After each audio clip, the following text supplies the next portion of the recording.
And so I thought this would be a good way. All right, we're live. Okay, so we're live. Welcome to Dave's Imaginations. Let's jump over.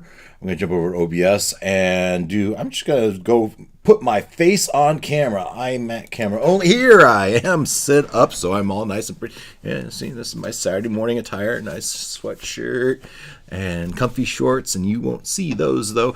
Happy Saturday morning. This is an, ad hoc episode of Dave's Imaginations. As if you watched Thursday night, you would have saw that the lot of the adventure focused around Oloc and Ketotah, who have found their way into a castle, which they believe is Ravenloft. There was an image of Strahd in it. Makes you think it's Ravenloft. As they sneak around trying to scope it out, trying to get some reconnaissance in advance of their visit tomorrow night. That is, if they can get out and back for tomorrow night. So that is what today is. And today on this episode, we have just Wes and Ken with us, and the rest of the team, the rest of the group could be watching, but I'm happy for them to join and listen and talk. But today is gonna focus on Ketotah and Oloc, and maybe we can get some resolution so that next Wednesday, maybe we can bring the party back together, or at least have an understanding of what's going on until the evening of the 12th day. Today is our 11th day in Barovia, and so that is where our adventure begins. And I will jump over before we go on screen in Foundry. Let's go ahead and run my intro.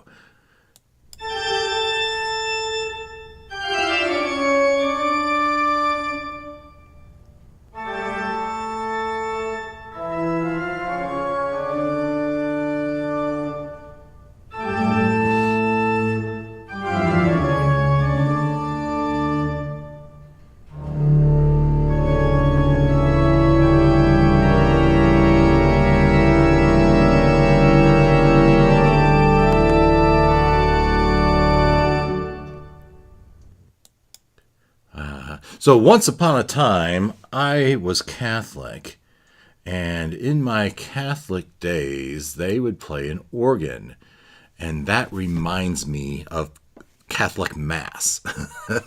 The organ's like that. So anyway, we had the elevator of terror last week.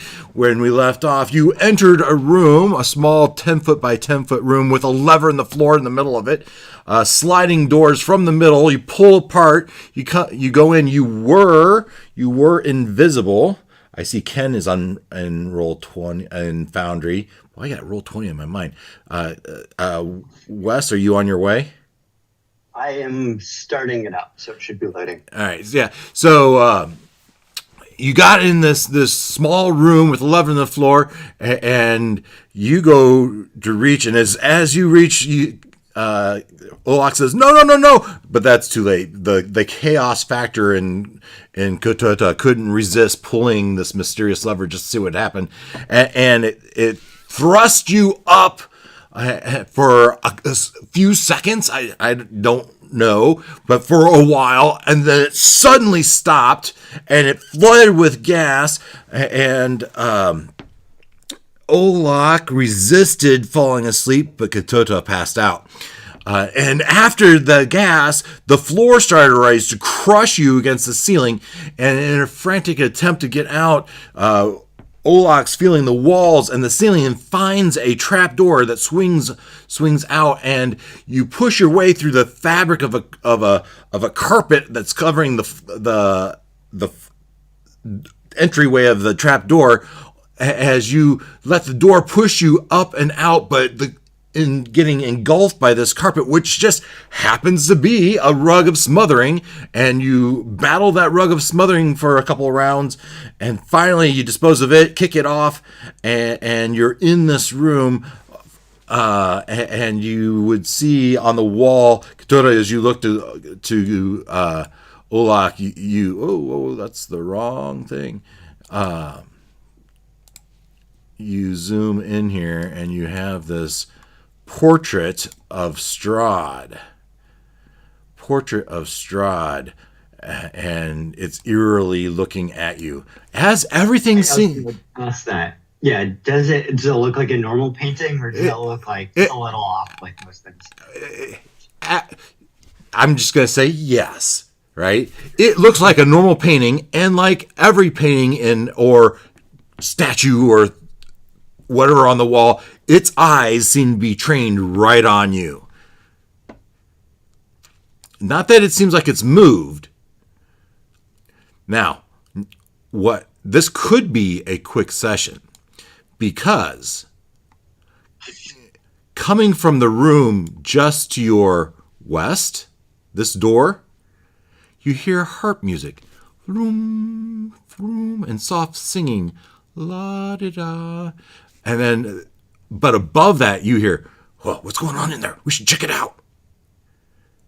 You have one action right now. All right, I'm going to run over to Ketotah and turn us both invisible again. That's a great idea. Great idea. I will cast. Nope. Sure. Before he touches you, you cast what? As I was gonna ask, should I cast silence before he? It's silence or invisibility. It's one or the other. Now, if Ketotah casts silence and then you cast invisibility on him, what happens? Well, it's that I can't cast invisibility because it requires a verbal component. So I can't cast it. Yeah. So if you,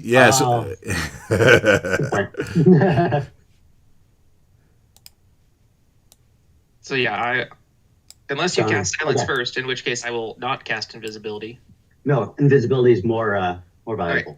I'll do that, and then I feel like we should pull ourselves up against one of these walls. I will volunteer. Well, careful. Remember, so this carpet's probably not as neatly sitting. Oh, that's a good point. And there's a 5-foot hole almost where Ketotah is standing.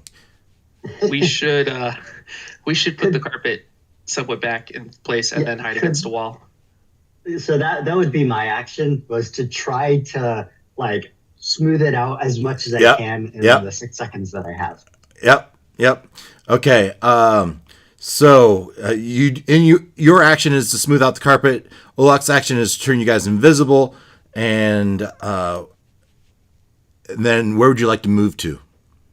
I would say this corner of the stairs, so we can retreat up if they start coming towards us. And I will go. Okay, yeah, because we'd probably move together. Yeah, okay. You want to. You're kind of each other. Holding hands, right? And just in that fraction of a second, what I need, Ketotah, is some sort of check here to see how well you smooth out that carpet. I don't know. Is that dexterity, probably? Intimidation, right? Sure. Yeah, you're intimidating the rug. I mean, it was trying to kill us. Yeah, that's a hard. Maybe sleight of hand. Yeah, I think that's a dexterity check. Sleight of hand, if it's better, that's fine. Any modifier to that? Or just a +1. Yeah, all right. Yeah, so stepping through, opening the door. Let's see. He would pull it toward him. Pulling the door toward him and looking out and stepping in is this gentleman whom you might recognize. He's the one that ran into the Bluewater Inn, saw you, and says, "Oh, well, the Lord will be very pleased that you are here," and then ran back out to get Strahd. And is he the one that asked me if I appreciated the gift? No, that would have been that was Rahadin, a different guy. Okay, right, okay. But nevertheless, would recognize us if oh yeah. If he would have seen you, he would have definitely recognized you, as you recognize him. It's only been a few hours since you made his acquaintance, if you know what I mean. Right. And you hear from back the Escher, dear, what do you hear? And he steps in. I don't know. And he looks, and I'm going to roll a perception check from him. And all right, so perception. He has a +3. What? Wouldn't it be in these cases? Isn't it? He rolls perception and re-rolls stealth, and it's kind of like a strength contest. Yeah, but that's not what. So I'm assuming he's not going to see you, right? But what he does, what I'm checking to see is if he notices this rug or the 5-foot hole underneath it, because remember that door was smashed, right? So there's a 5-foot hole, and I wonder if he notices that the rug is droopy, right, in the middle. Mm-hmm. And so we're going to set that difficulty class at your check of 14, right? And he has a +3 to this roll.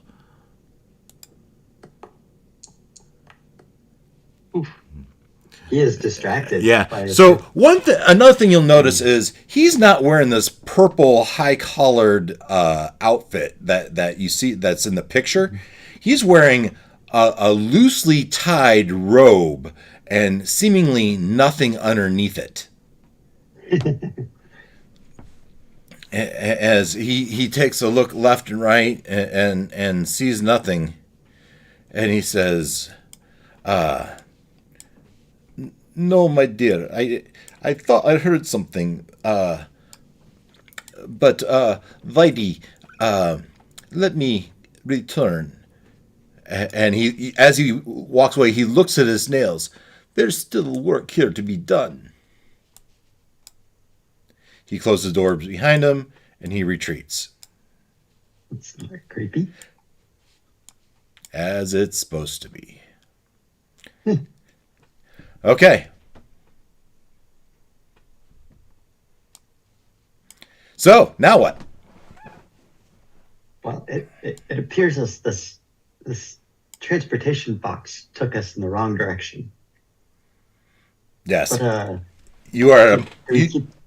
you do feel like you are at a much higher elevation. Not that you can sense the elevation per se, but you could sense that this elevator, this box, took you up. Very quickly. Very quickly. I'm thinking the stairs we're on, they curve up, right? Yep. All right, let's stairs continue on. You got to continue up? Yep. All right. That puts you over here.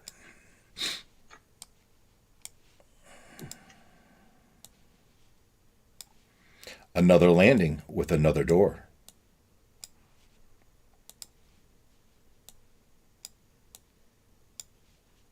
Oh. Do we risk it? Are we feeling lucky? Feeling lucky, punk? You feel lucky, punk. No, who's with us? Leonard? Leonard is. Yeah. Almost feel like I'm eavesdropping in something I shouldn't know anything about. Yeah, well, it's all for fun. No, I told Dave to make sure to invite everybody so you guys could listen in if you wanted to. They would if they survive, they would tell you all about it, I'm sure. Yes. Yeah. Yeah. Keyword is if. If. On that note, I will cast. No casting. Oh, damn it. I should have done that before I did invisibility. Okay. I would love a cure wounds right about now, but as Tah starts to cast a spell and then Oloc slaps him. Yeah. No cast. Cure wounds. I'm sure it's got a you start waving your hands around no, slap your hands to the side. Well, you can't see it. My hand. So you just start. Oh. You hear him start to murmur the incantation of the spell. He said, "No, stop." Yeah, I've realized I have see invisibility as a spell. I really should have cast that beforehand. Now, is that concentration also? I could know where you are. Would that be concentration also, though? No, it's not for some reason. Oh, nice. At least it's not saying it is. It feels like it should be, doesn't it? But no.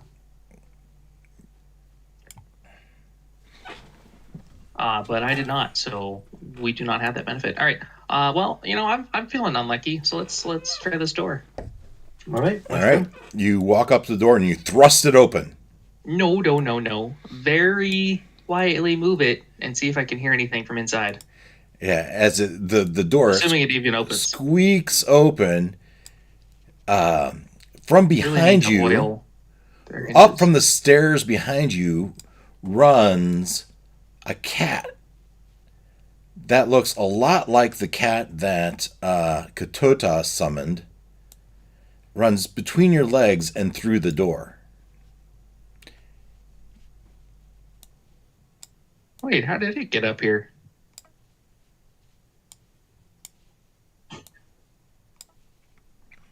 And you peek through. Does it smell like a litter box in there? Maybe a little bit. The low ceiling of this 20-foot square room presses down on you. Well, not literally, but presses down on you. Torn and broken couches. See, this is something, as I revealed this room to you, this is a challenge I have with this game, is I don't agree with the fact that everything is broken.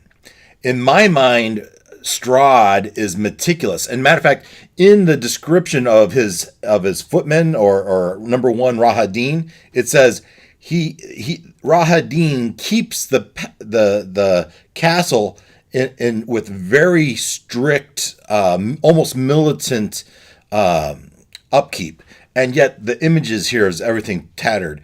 So in this, maybe they're making out to be like the Beast's castle in Beauty and the Beast or something like that, kind of old and dilapidated. But. Yeah, and then I'm trying to have the staff here, which you've seen, seem to be preparing it for an event, right? But this particular room, apparently, the furniture's torn up, and there's a series of cats in here. Well, I mean, that tracks pretty well. I mean, that is what cats do. Yep. Scratched up, torn upholstery, yeah, there's an odor. That makes sense. There's an odor of cat in here.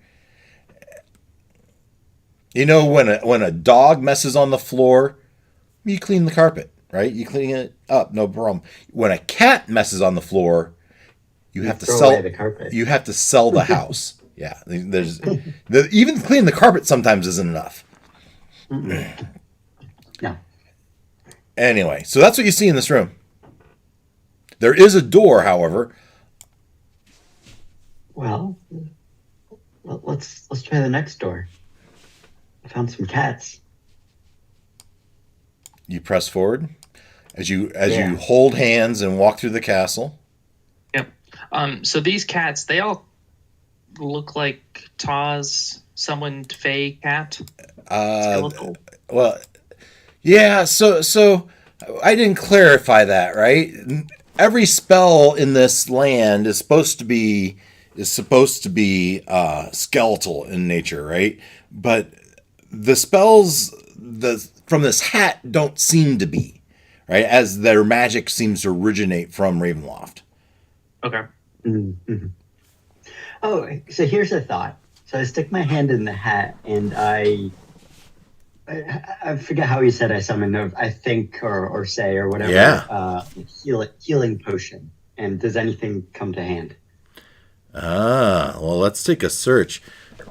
So I go over to my list that's in my spreadsheet, and I'm just going to do a control find for. First, I'm going to use the word healing. No, didn't find healing. And so, without the healing potion jumping into your hand, let's see what you do get. Why don't you roll me a D100?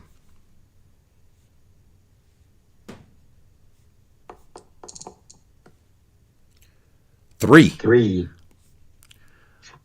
All right. You when you say the words, a jar pops into your hand. Right, a jar and a simple screw top lid. As you pull it out and you look at it, it's an the jar, the lid pops off, and you look in it, and it's full of teeth, and the teeth seem to be increasing in number as one drops out of the jar. I try to put the lid back on as quickly as Yeah, possible. you put the lid back on, and it seems to be almost vibrating with energy, but it's stopped growing, if you would, and then you put it back in your hat. Yeah, like try to like basically force it back in. Yeah, as quick as possible. exactly. That's not what I wanted. But number 3 here says an overflowing jar of teeth. I suppose that could be useful in the right circumstances. Yeah. Not sure what the circumstances are, but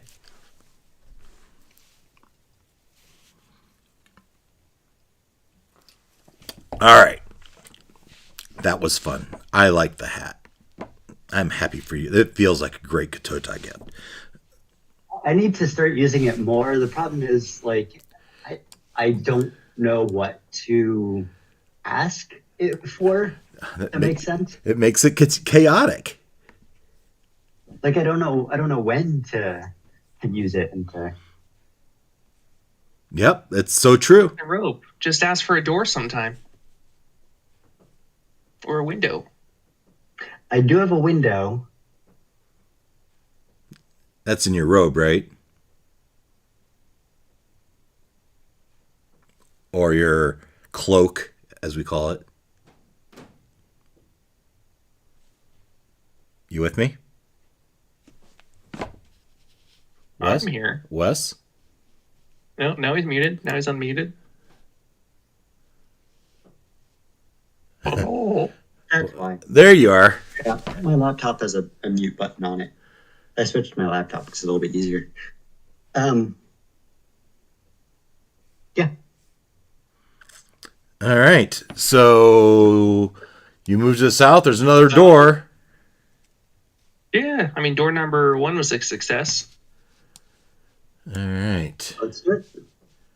Let me get that out of there.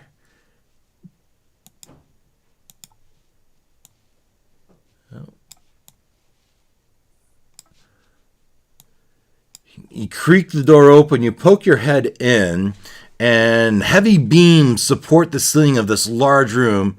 The outer wall curves to follow the shape of the tower. Dim light filters into the room through steel lattice squares of 2 leaded glass windows. Several tables stand throughout the room, weighed down by stacks of glass jars and bottles. Ooh. I get the feeling this is the. But there doesn't seem to be anyone in there, so I might guess that you go in. Yeah. Yeah. And I'd whisper. I get the feeling this is where those witches make their potions. Yeah, these jars look very similar to the jar that you just pulled out of your hat. Who wants to think that those cats are the witches? It's a pretty safe guess. You might, that cat you didn't pick up and put back in your hat. No. So you have a missing slot right now, don't you? That is true. Oh. You might want to collect that cat. If you choose to. Yeah, I might try to collect one of those cats. All right. Well, if you want to do that, I will take a quick gander Yeah. through the potion room. Yeah, so you look through here, and the glass containers hold various elements. The labels identify such as Eye of Newt, Hair of Bat, Snail of Hearts, Frog's Breath. All the greatest hits. That's right. Yeah. Otherwise, I don't think I need any of those. Oh. Is there Are there like any books or anything kind of outlining what they're trying to do? Well, apparently, it looks like there's at least one book over here in that other table. All right, I'll take a quick look at that. Sure. None of these potion ingredients are really jumping out at me. Yeah, well, it's absolutely a recipe book for potions.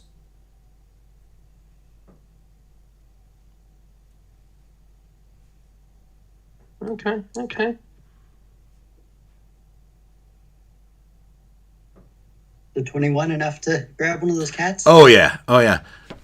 Yeah, I mean you sit down and you go, and the one that let's say that again. They can't see me. Oh, right. Well, that makes it even easier. As one of them is lazily sleeping on one of those busted chairs, you just reach down and you grab it, and you know, as it looks kind of like what the heck's going on, and you shove it in the hat, and as you do, it kind of fights you, like it's trying to kick and scream to get away, but it when it jumps out of your hand, it just goes right into the hat and disappears. Have you ever tried to put a cat into one of those traveling crates? Oh, it's awful.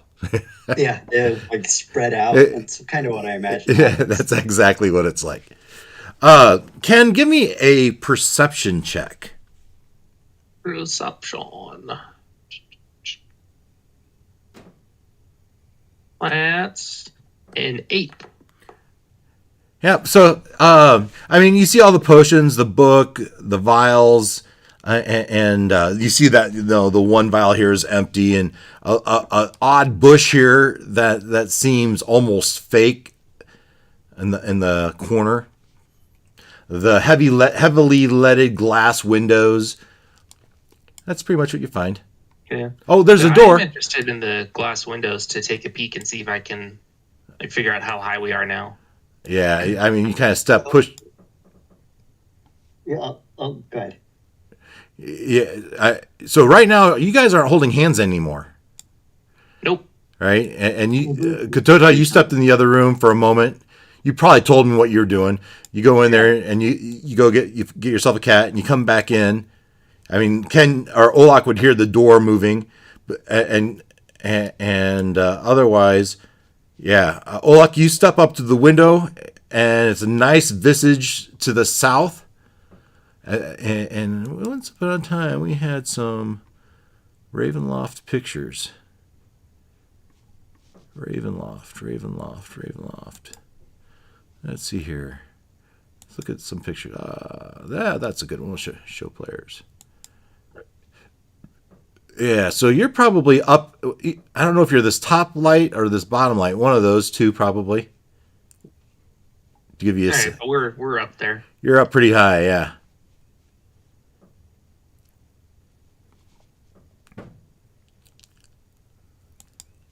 All right. Try next door. Yeah, if I heard Ketotah come in, I will recommend us meet at the next door so we can reclasp hands. I have an above the table question here. All right. So I have the Sorcerer's Metamagic. And I can expel Sorcerer points to twin a spell. Does that apply to spell scrolls?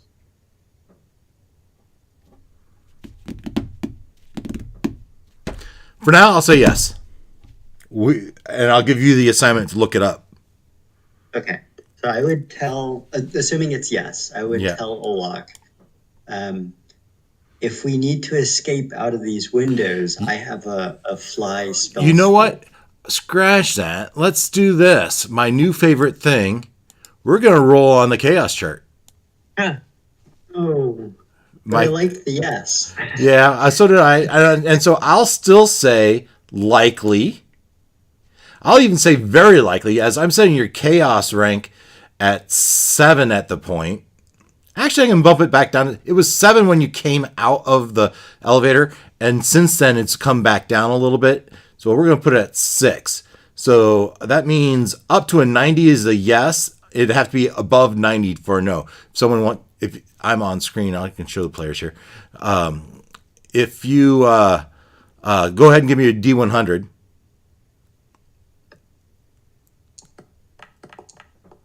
52. So yeah.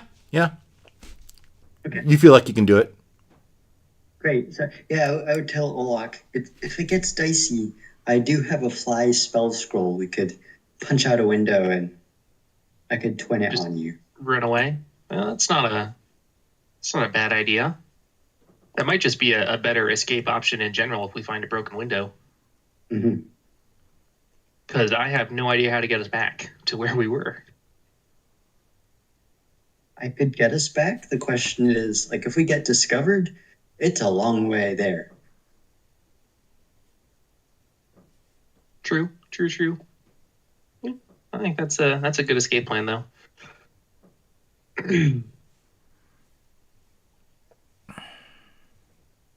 So Shall we continue? Oloc, you step up to that door, right?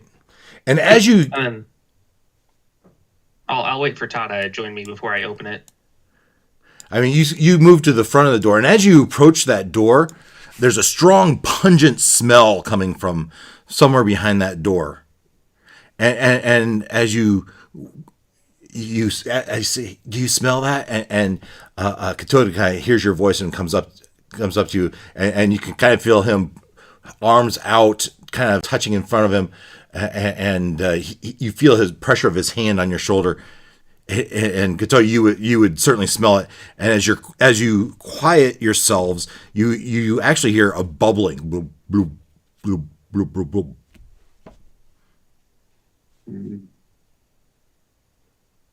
Witch's brew. It's something. I mean, it smells terrible.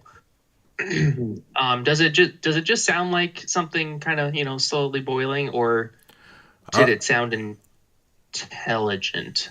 I guess is something making a blubbing sound trying to lure us in? Yeah. So I'm gonna say that's unlikely. You can tell that. Unless you have some sort of check you want, ability you think you should apply. No, not at all. Yeah. So we're going to say that's unlikely at a Chaos 6. So go ahead and roll. Let's see. D100.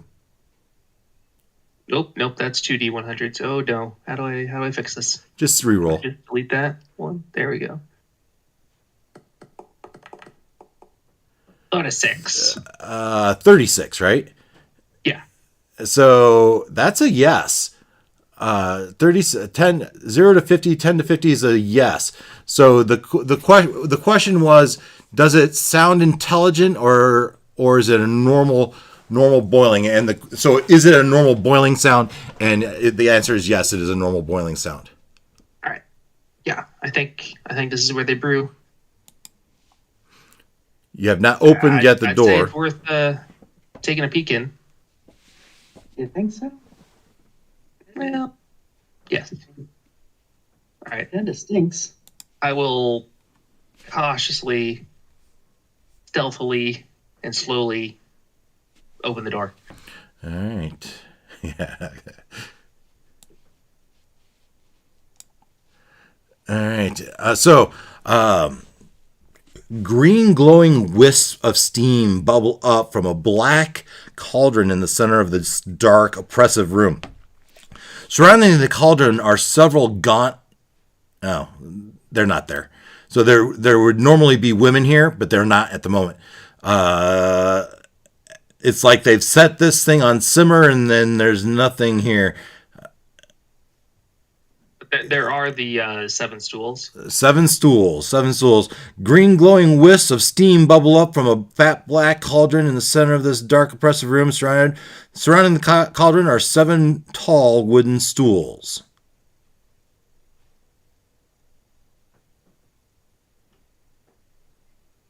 So there's probably 7 witches. We know 3 of them are hopefully not amongst us anymore. Probably 4 left. That's good to know. We saw, 3 downstairs, right? Yep. So where's the 4th one?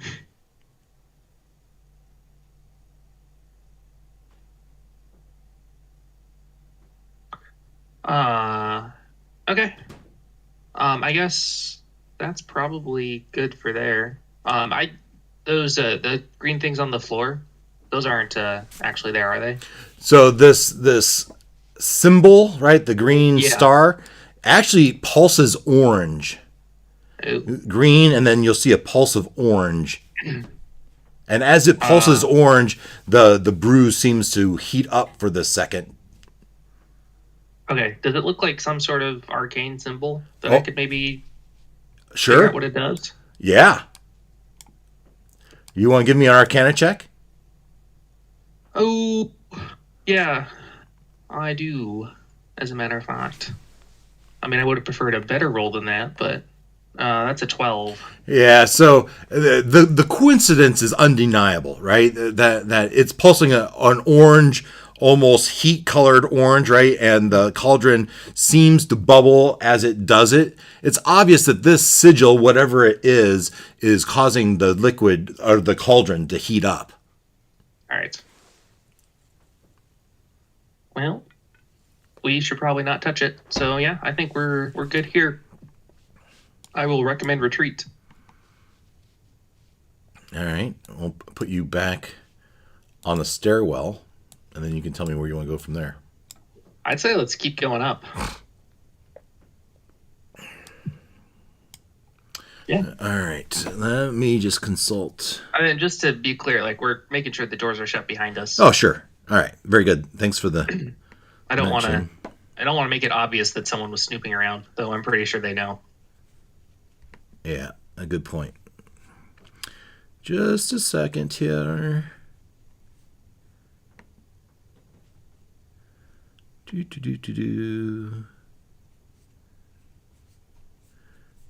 just want to make sure I get the right map to the right spot.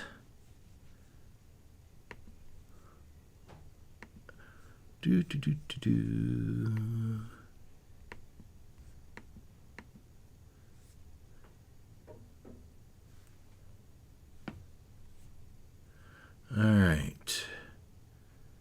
48 says to map 8. All right, map 8. Yeah, that's right here. Okay. So let's make sure there's no surprises in this next room.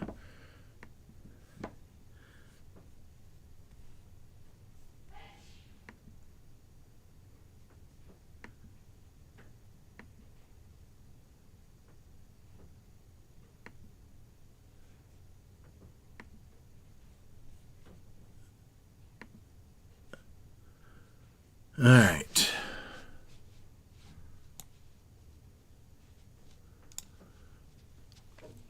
Actually, you're here.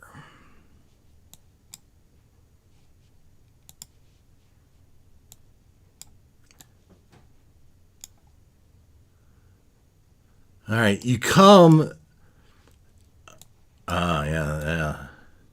Because as you get to the rooftop, you would see that it is populated by skeletons.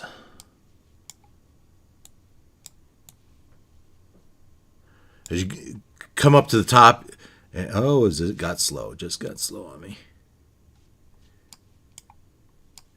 Skeletons with swords, skeletons with bows, as they seem to be just kind of watching the wall. This is the rooftop? This is so open. So let's read. The 60-foot diameter.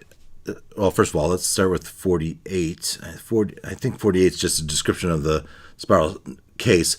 So this is a rooftop. It opens up to air. 60-foot diameter tower roof is rimmed with battlements. A slender stone bridge with no railing spans the gap between this tower and the slightly taller tower to the north. To the east, the high tower of Ravenloft thrusts skyward with no apparent opening at this level. Black boiling clouds it's apparently raining. Hurl rain down from above. So if we go back to that Ravenloft picture, Let's see if we can figure out where we're at. Right? If we were here, show players. So I guess you must have been down. Can you see my? Why didn't that work? I guess my arrow doesn't. Can you see my pointer? Yeah, So, I can see it on the Discord. So chat. it must be this platform right here,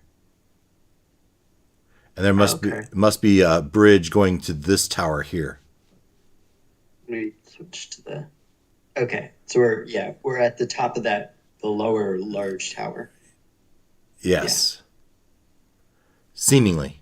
I reserve the right to be wrong. Well, I think you're right, based off what the map shows.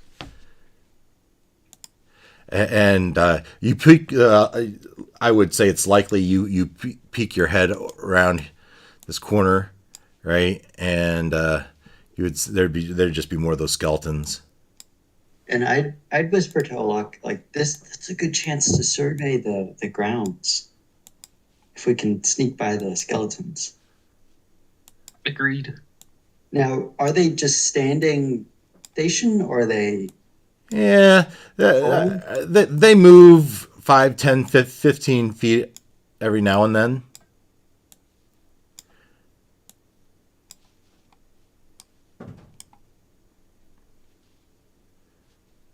You feel like, if you were careful, you could probably sneak past them. Let's take this off too here. Oh my, really? So, as you poke your head around, wow, look at that. 58. That's 350. A strong wind blows across this slender bridge of stone and masonry. The bridge's old iron railings have rusted away years ago, leaving the bridge without handholds. And then K20.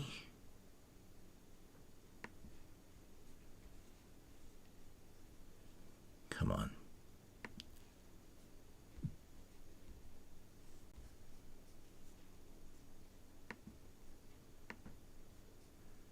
Yep.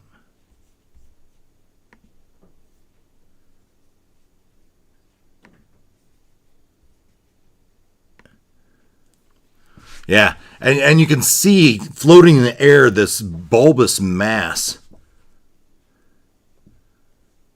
Glowing orange, almost pulsing.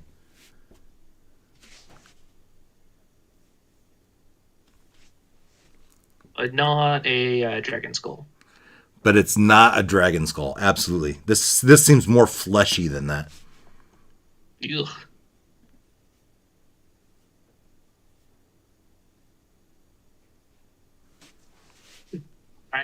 Well, Tah was the one that kind of wanted to lead the group. Yeah, so I'll follow his lead here. I don't know if he'd still want to do that after seeing that. Say it again. So I just described the scene. Would you still want to sneak across that bridge? Well, the main thing is like looking over the edge and like surveying the ground. Like, what are the defenses? Like, is it all just a huge skeleton army, or are there other defenders? Like, what? Yeah. So what you see from if you go out here and you're very careful to keep your distance, as you overlook the grounds, their battlements do seem to be some sort of. By far, their foot soldiers seem to be these skeletons, right? Now you've seen vampire spawn and witches, right? You know that exists. You know he has Rahadin. He may have other staff, right? And then you also see here and there and everywhere gargoyles overlook the grounds. So, are they statues? Are they gargoyles? You don't really know. They are something terrifying. That's my expert opinion. I do have another map. Let's see.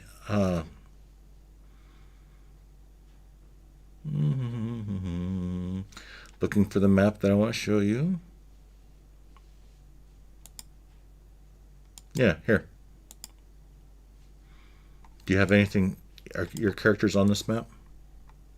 It's loading, but yes. Yeah, it's still loading. Did I activate it? I did. It's trying. It's just 98%. Yeah, there we go. There we go. Can you see it? Yep. Yeah, we're plopped down right by the drawbridge, it looks like. There you go. Yeah. So I'm not sure, entirely sure. Maybe like on top of this area, maybe that is. Yeah, somewhere there, like in the middle. Yeah, it makes sense. Yeah. So there's an outer wall, right? And at first you don't see much, but after staring a while at this outer wall, you'd see movement, and you surmise that's likely the same. More of these skeletons. Oh, yep. Okay. How far away are we from the drawbridge, if we can see that? Let's see what this says. Yeah, I have to zoom in.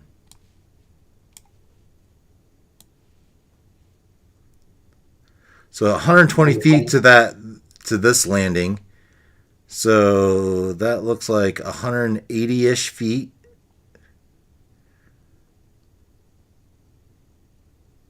Can you read that number down there? Oh, there you go. There you go. 172. Yeah, 170. 180 by the time you go around corners, if anything. Yep. 30 feet. Interesting. Okay. It seems there's doors there. There's also doors here, and off in the distance, kind of where I got your characters at the moment. You might see this. I'll zoom out. Now this is all bright and cheery, but the tents are being erected. Oh, yeah. I've invited you to this picture. There you go. Now the people aren't there, at least not in this quantity, but you can see the tents are if they're not up yet, they're laying there to be put up.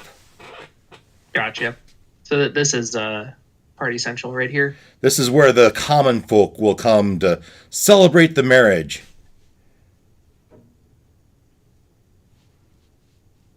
Okay.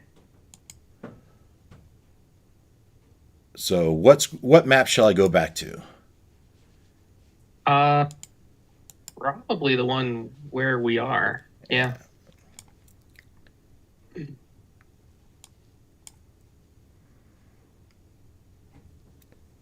That seems like a pretty good amount of information. Thinking we should carry on, continue our trek up. So the trek up takes you across that bridge to where that glowing fleshy mash is. Is that Yep. that's where you want to go? That's where I'm thinking we should go. I think you agreed, Ketotah. Glowing fleshy mat. Does it look like a heart or something like that? That would be one way to describe it, although it's huge.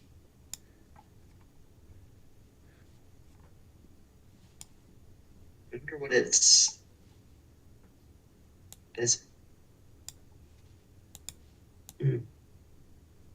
Okay. Yeah. Let's try to make it across. Yeah. All right. Dodging and weaving the skeletons. Yeah. Mhm. Yeah. So give me a stealth check and don't suck. And I believe I have advantage on it because the visibility. Yep. And so I think that does that mean Oloc just has regular? Yeah, because I have advantage and disadvantage already, so it all just cancels out. All right. What did I see for rolls here? I got a 16. 16's pretty good. 13. 13 not quite as good, especially for you. As you try to sneak, you get past this guy, press yourself against the wall, and then just as he kind of passes, you dash to the other side to press yourself against the wall as this guy kind of passes. All right. Now, what can I read you? So, reading. Spiral staircase rises slowly into darkness, hugging the outer wall in the center of the rooms. Another set of stairs lead down.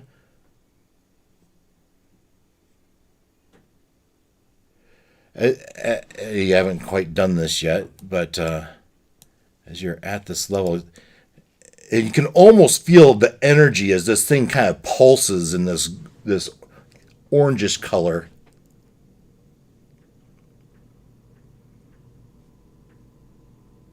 Do you think it's related to Strahd, or is it? I do not know. Never seen anything like it. Intriguing, though.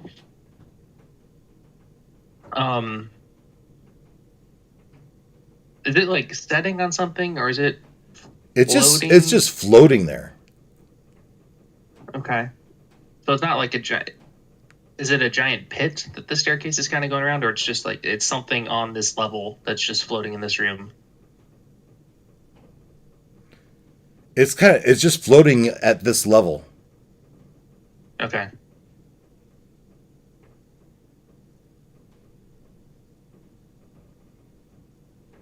A 10-foot diameter red, fleshy mass.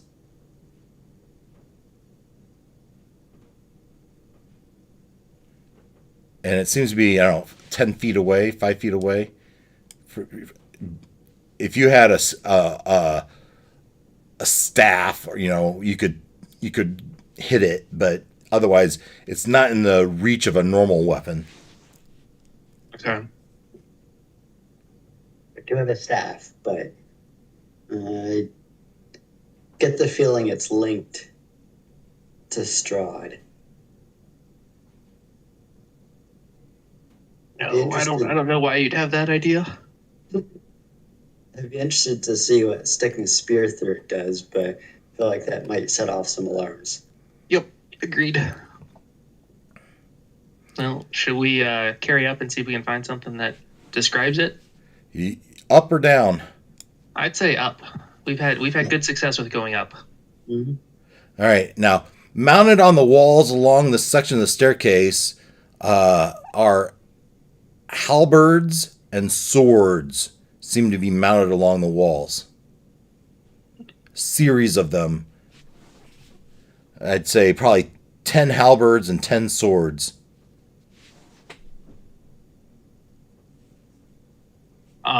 Is there anything identifying them? Like, were their owners the beings that were sacrificed to make the glowing fleshy thing in the middle of the room? There's no indication of that, but there are.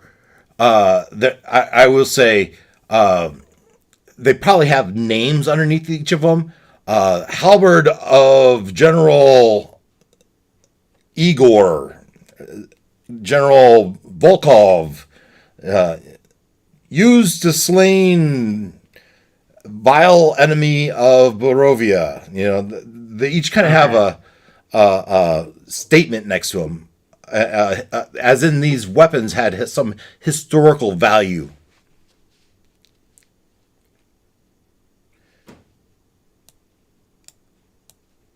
So you're going to press forward as you look at those weapons on the wall. And I guess I would like to make note on if there's any that look like they are like magical or something for future reference. Sure. I would say they all look like they'd have the potential to be magical. Okay. All right, as we continue up. And where are we now? This is K20.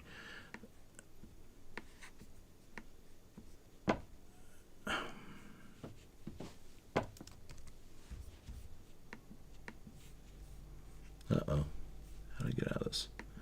All right. There we go. Okay.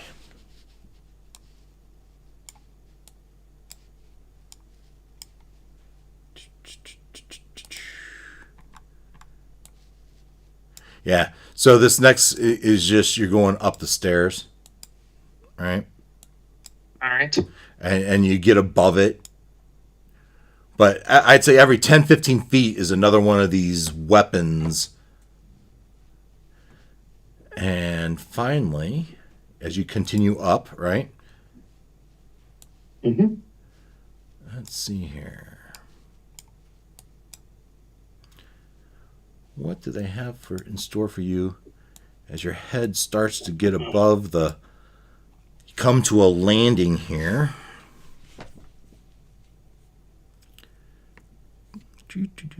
Oh.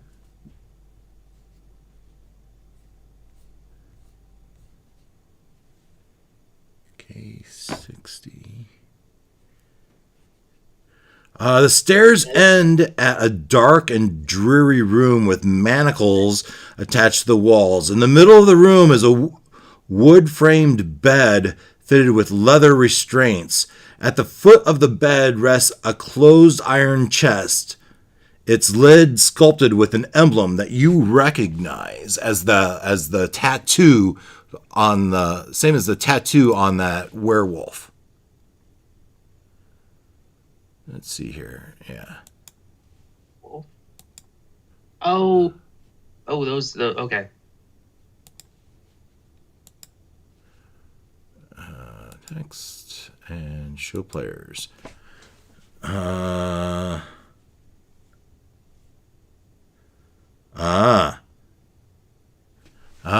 Also, you notice this right here is another brazier. Yeah. Which stone is missing?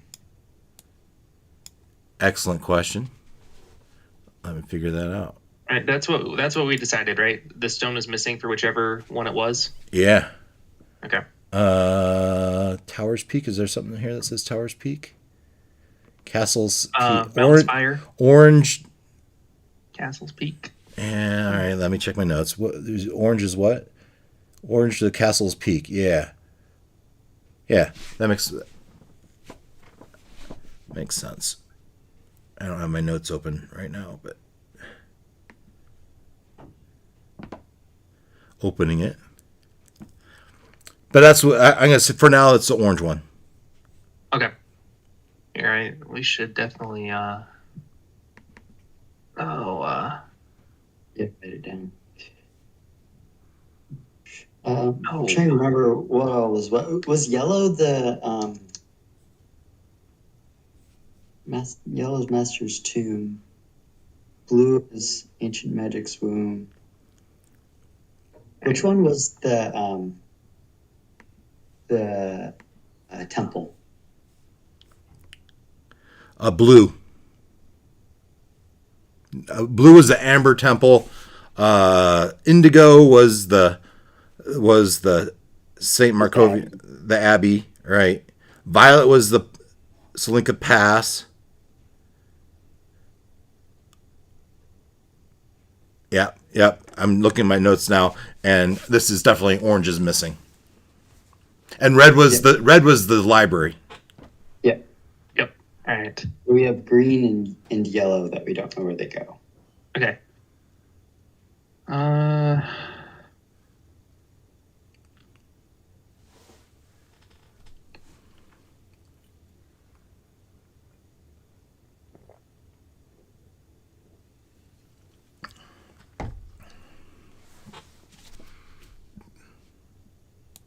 Right. So you said that's the tattoo that the werewolves had? What? Yeah, the werewolf leader had that tattoo on his shoulder.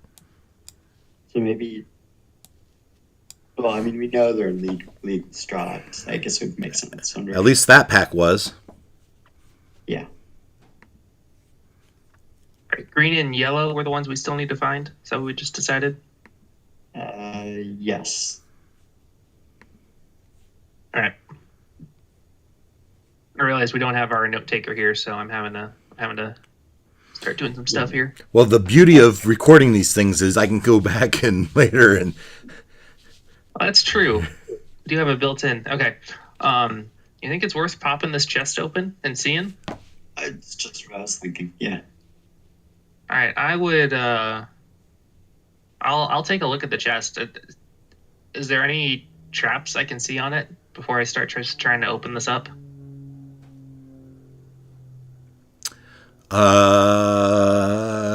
That would be an investigation check as you poke around and, well, first a perception check to see visually if there's any evidence.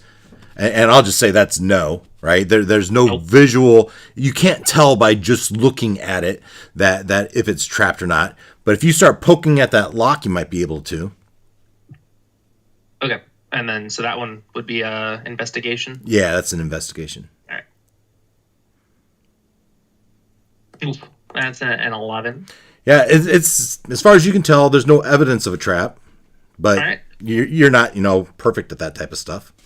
Yep, I am not. All right. I will break out my thieves' tools here. I think I have thieves' tools. Let me double check that before I commit to this path here.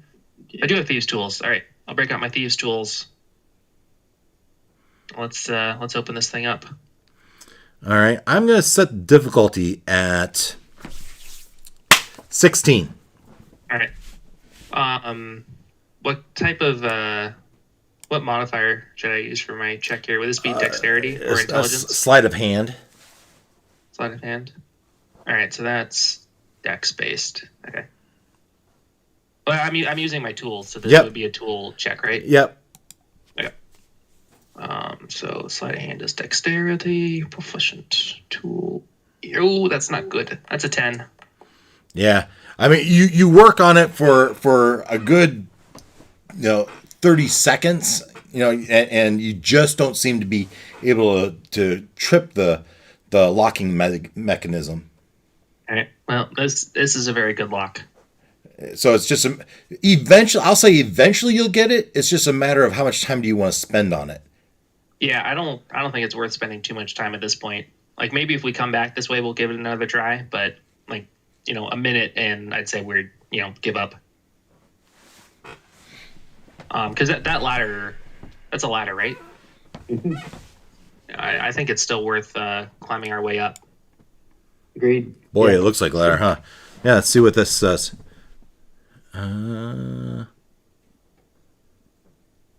Okay, so you go up the ladder, yeah?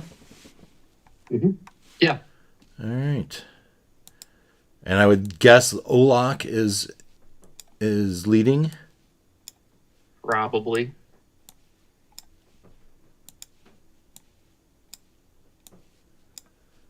And as you push the door open, just enough to stick your head out, you see that there's 4 more of those skeletons up there.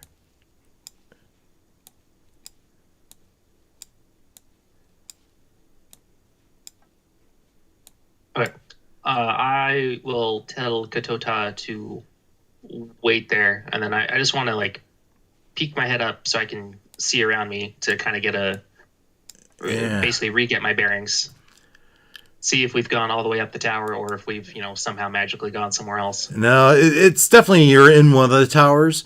As far as our luck here to figure out exactly which one, let's take another look. Do I have any other pictures? Oh, that's not any better. How about this one? Yeah. Judging by the color of this, I'll pop this out. Show players. Judging by the picture of it, it looks like you were at the landing to the right, the big one. You crossed that little bridge and where the orange is, right? And you went into that room where the torture chamber was, probably where these yellow lights are. And you're standing on top of that right now. Okay.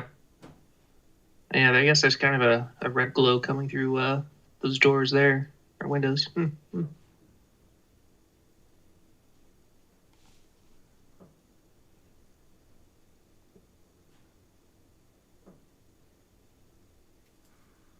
right. Now what?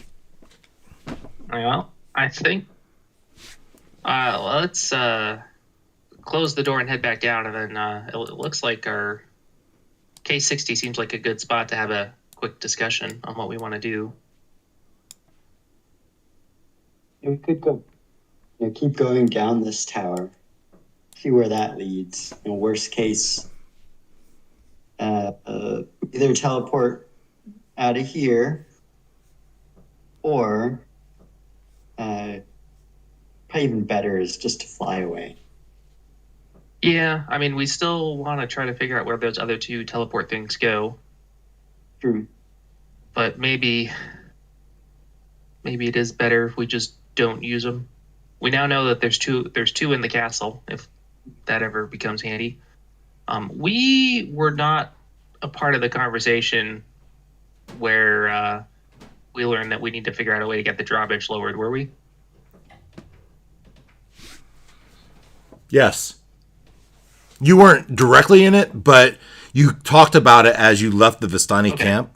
Okay, that was the... Okay. Oh, cool. Okay. Then,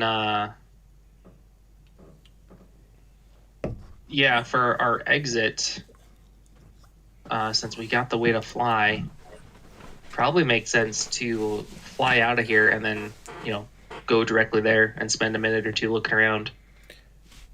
Fly out of here and where do you want to fly to? Basically, go to the drawbridge. Okay. I'm thinking that's a good exit strategy, as long as we're not in a huge rush. So 2 things to remember. One is when I cast fly, I will then be visible. Yes, I can make us revisible or make us invisible one more time. The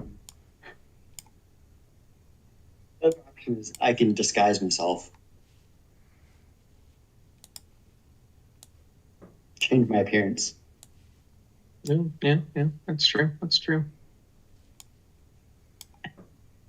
Well, I guess for now, do we continue down these stairs? Mm-hmm. All right, so you go back down the creepy stairs and see. Let me figure out where they end up.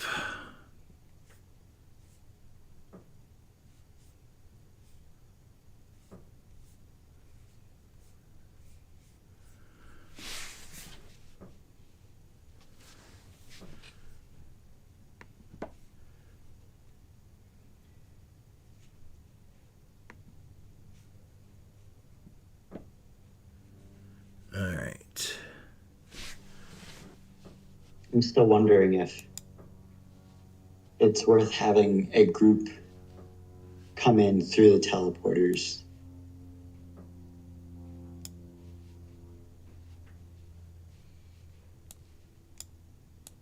Do like a multi-prong.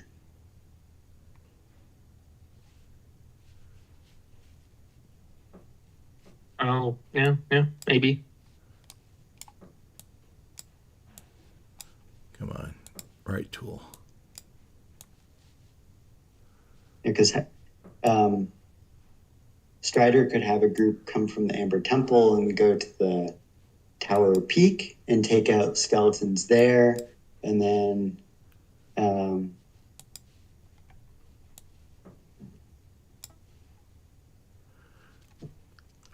I guess this would probably be your first.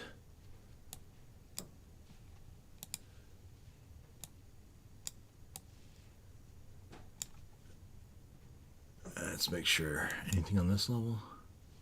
There is. I mean, this is a long, spiraling staircase. 5. All right, so you pass that same landing that you've been on before, and you come to the first possible exit.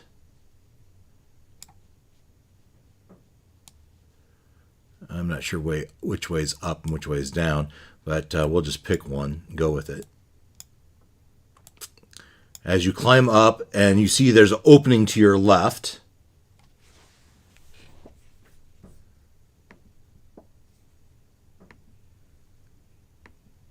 Yeah, I guess if it's just a regular old opening, let's take a peek. Yeah. Can you activate the map? Yeah. Activate. There you go. As you push your head around, dark alcoves line the walls of this long hall. The ceiling has fallen here, leaving rubble strewn across the floor. Overhead, the beams of Rainlost's roof are exposed. Lightning from the dark clouds above sporadically illuminate the hall, lighting the faces of life-size human statues in the alcoves. Each visage is frozen in terror. You see how he paused between humans and statues?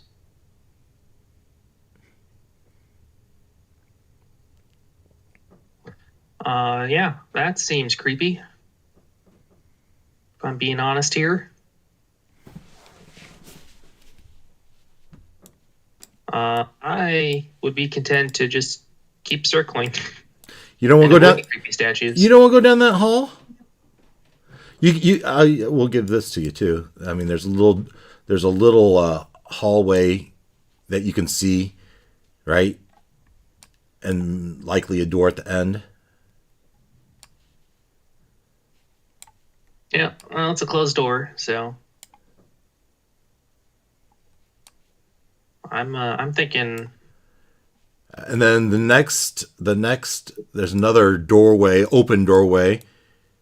Poke your head through that, and there's a familiar sight of skeletons.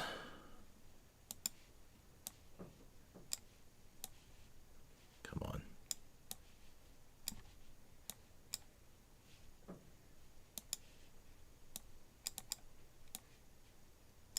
We also haven't found the chapel.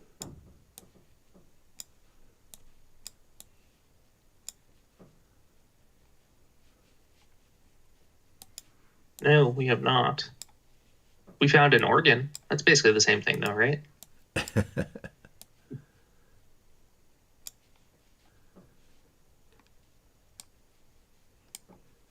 There does seem to be a bridge to the north, apparently,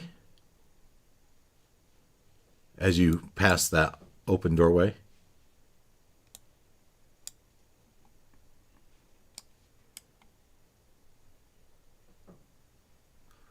Continue down.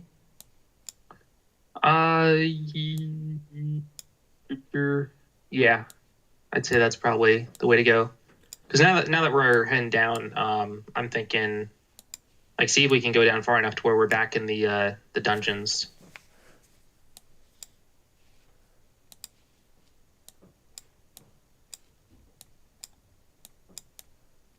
I'm just populating as you discover them. I'm populating the. These just seem like defensive positions, right? Yeah.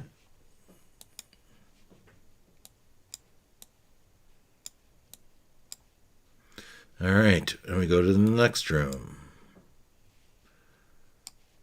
Activate. Next level.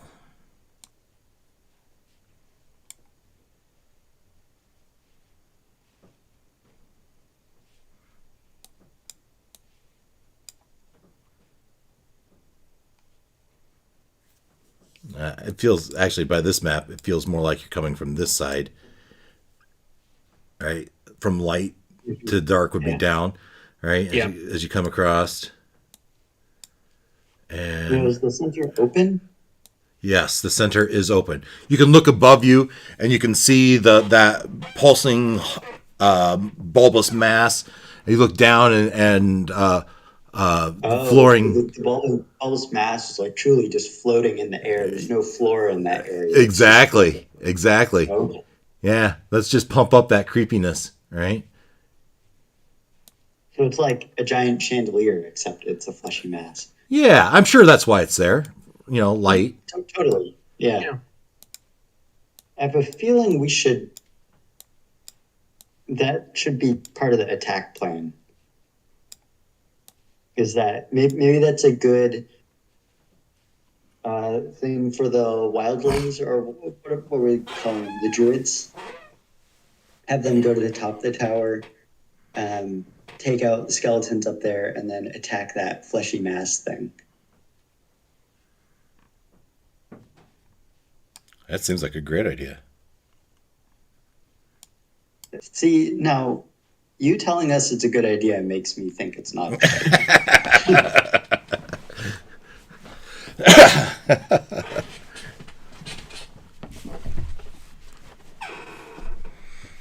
All right, you look down the hall, right, and you see. Well, let's see if I can give you what's K12 say. Yeah, a high dome ceiling caps the 30-foot wide octagonal room. As you look down there, right, you don't really see much. You see that there's room there. I don't have a number on this hallway, but it seems like a long hallway to the end is a big room, and through there you can see the commotion of these skeletons. You continue down? Yep. I haven't seen anything that's kind of indicating we should maybe stop and take a closer look. So, yeah, I'm good to keep going. All right.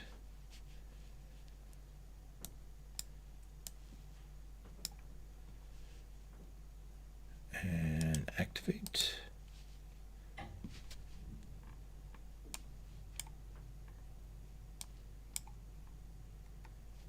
All right, so you finally come to a landing. Now, in the middle of that landing, there are stairs going left down again in the center of the room. So you have stairs, or you can go peek around this corner. Yeah, let's peek around the corner. Yep. That seems logical. Kind of see what the hallway shows. I should just delete these. Another long hallway ending in another room. Okay, so obviously the map kind of, gives us an idea of what level we're on. Would Oloc or Tah kind of be able to gauge how far up and down they've gotten? Like, would we have the know-how to realize that this is the same level that, Strahd, in quotes, was playing the organ at? I think that's reasonable to say. You know you're within a floor of that. Okay. Because you've come down at least 3 floors.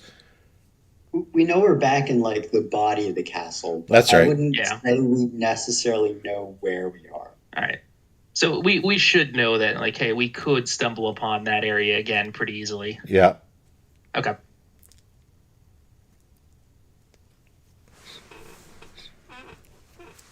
Oh, all right. Well, we're not seeing anything. Did you move you? I don't know where I went. What I thought happened? I was there, and then I just vanished.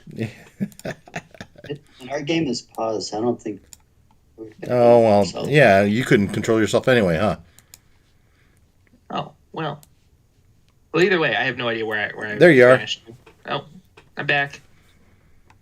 All right. Well, I don't see anything down there. All Unless right. we want to keep going. I don't thinking continue downstairs. Sure. All right. Let's see here.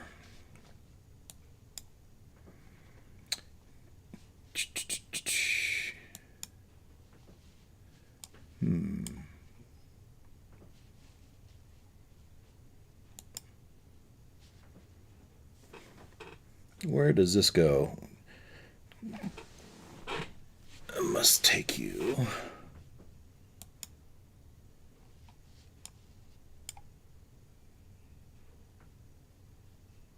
Yeah, all right.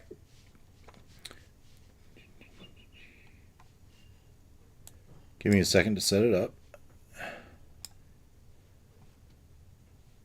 And here's this. And get me in the right spot. And getting to my notes.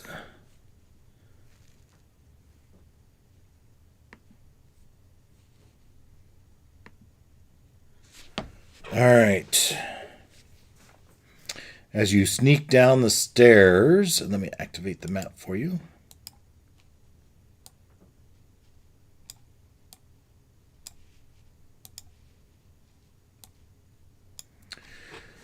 All right, the dark passage. What's that? Wes, were you going to say something? Yeah, that just sounded like an echo. All right. The dark passage runs for 20 feet, connecting an archway to the west with an ascending stone staircase to the east, which you're on. To the north and south are 4 10-foot square alcoves cluttered with cots and blankets and pillows. The ceilings here are covered with yellow lichen.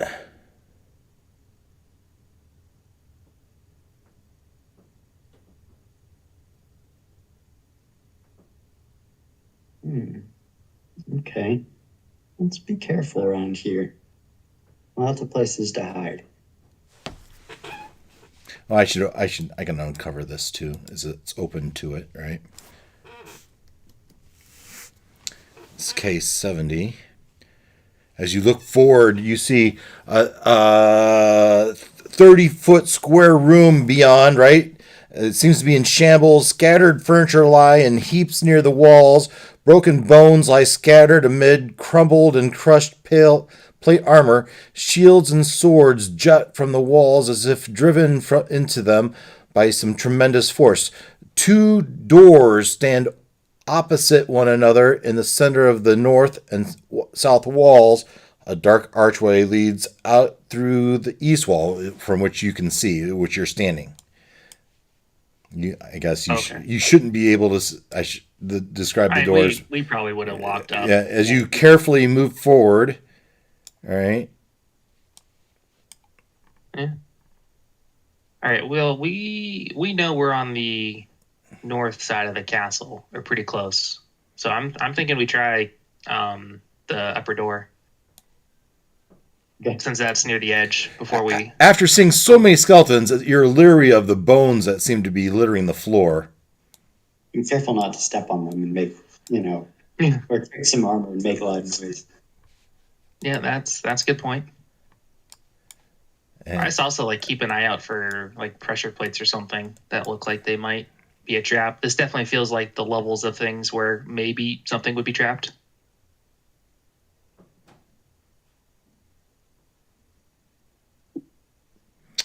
That at least feels like the type of thing, the lower you go in a castle, that would be more common. Sure. I don't know if that has any semblance in reality, but that's what I'm saying. I'm sticking with it.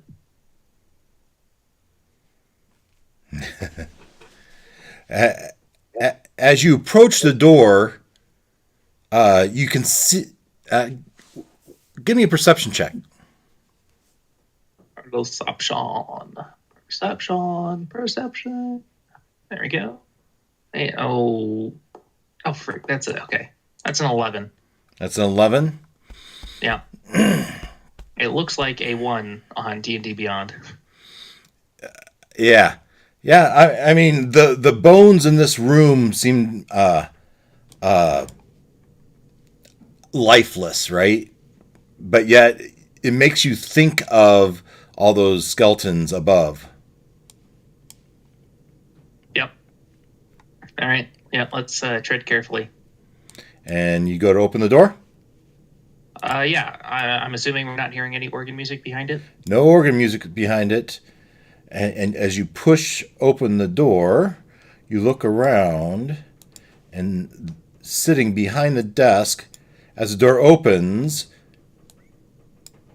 looks up, is the person that did offer you I believe the gift, right? What'd you say, Wes? You've made good use of the gift, right? Yeah, something along those lines. As sitting behind the desk is Rahadin. As the door opens and he raises an eyebrow. I would quietly pull on Oloc's hand, fuck out of here. Let's see what kind of vision he has. Hopefully nothing exciting. I'm just checking to make sure he doesn't have true sight. And checking his spells as he looks and he stands and you quick. I need you to give me a stealth check as you start to. You see him and you recognize him and you get a little nervous, right? That's an 11. All right, and let's see his 15 for me. Yeah, and his perception is plus 11. This is not good, guys. I feel like he knows we're here. Yeah, I think that's probably good. Someone is there. Well, fair enough. But let's roll. We gotta get the roll here. Let's see which. I think it's this one. There you go. And then let's just add our 11 to it. And 11. Roll. All right, 14. What would you guys get? 15 for Tah. But I got an 11. Oloc, as you were the one in front, as you press forward, you kind of, as you run into Ketotah, and he's like, "What's going on?" And maybe it's that question that Rahadin says, "Who's there?" No, he's not Barovian. Who's there? Why leave so abruptly? Yeah, I'm gonna start backing away. You just start backing away. Tah's not gonna. We can't talk our way out of this one. He goes to the I think it's door. time to leave. Let's see. What kind of spells would he cast on somebody invisible? And Tah would rearrange his facial features so he's not recognizable. And How would you do that? So He's a here's changeling. actually. Oh yeah, you're a changeling. Fair enough. I give you that. Tah would make himself, I guess now herself, look like one of the witches. Oh, interesting. And you said the hat can change as well, or was that just a one-time thing? Boy, I was thinking that was a one-time thing, but it's a magic hat, right? And magical items generally conform to its owner. So I'd say it's reasonable to say it matches the size of your head. So I was thinking like to change it back to like the black pointy witch's hat that it was before. Yeah. So as you're backing away, he moves forward, and he has this ability, Deathly Choir. Any creature that isn't protected by a mind blank spell hears in its mind the screams of the thousands of people this guy Rahadin has killed. And so as a bonus action, he can force all creatures that can hear the screams to make a wisdom saving throw. Oh no. Oh boy! Oh, I actually have really good wisdom. Oh, So that's a 3. Yeah, ouch. The 18 saves. So 18. each creature takes 16 psychic damage on a failed save, or 8 on a successful one. All right, 16 psychic, and then I gotta make a concentration check. Oh yeah, that's plenty. All right, so you maintain your. We're still visible or invisible. You're still invisible, but you've taken some damage, and your hands are clasping the size of your head. Yep. And which way do you fumble? I think we should leave. I agree. Unless We planned it, know like- there's a giant red thing that we probably need to pay attention to. battle here, it's time to go. Yeah, and we know there's 2 places we can approach from if we want to teleport in. All right. As you move and try to dash, right? Oh yeah. And if we get a little bit of distance, I think I'm gonna recommend to Ta that we just run to that bridge and then we just fly from there. I mean, if we get to the next floor up, we could fly. Okay, yeah. You don't want to try you don't want to try to figure out any more of the teleportation spots? I feel like we've pushed our luck. Plus, he'll be able to follow us through that if he really wants to. Map 3. Yes. Oh yeah. Oh. If he follows you, yeah. Though, I am going to change my mind and say we should run to the teleportation thing, like as a quick sidetrack, and then let's just pick a random one and open it, and then not go through it and see if he'll go through it as a diversion. Okay. Yeah. You get to here. I want you to make another, because he's not running where you're moving and dashing, right? Oh yeah. So you're moving at a faster speed. Now he is quite quick, but he's not dashing where you're dashing. So when you get on this landing, give me another stealth check.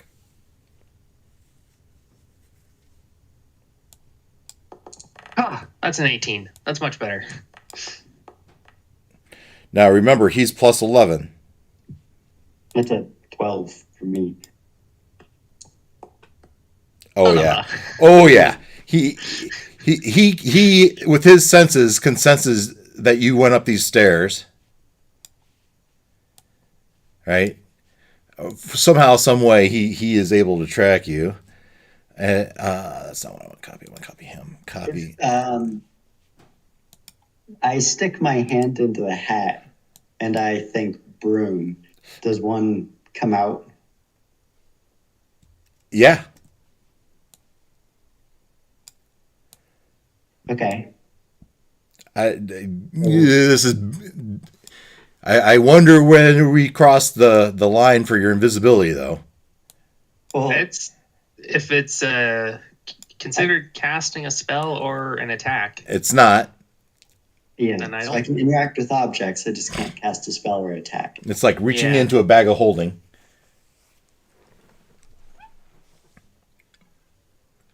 Oh, that's the invisibility. That's not the right one. So, there's invisibility. For now, we'll hang on to it. But in case we need to move quickly, I might give it a try.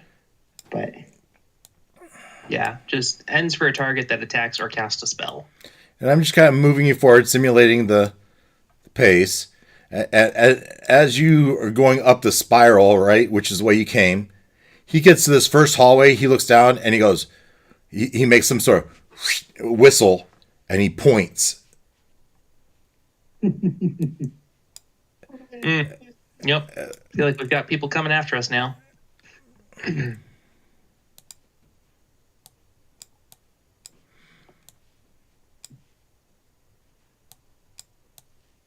Okay, I'm looking up the spell scroll rules. See what I need to do to use that. So, spell. I would imagine a spell scroll would count as casting a spell. Yeah, because you read the scroll and cast it.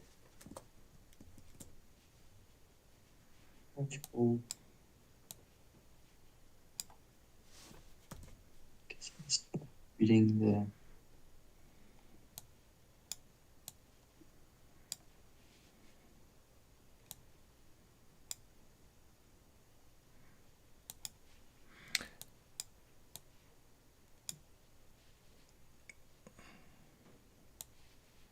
Okay, yeah, so I just read it and then it casts.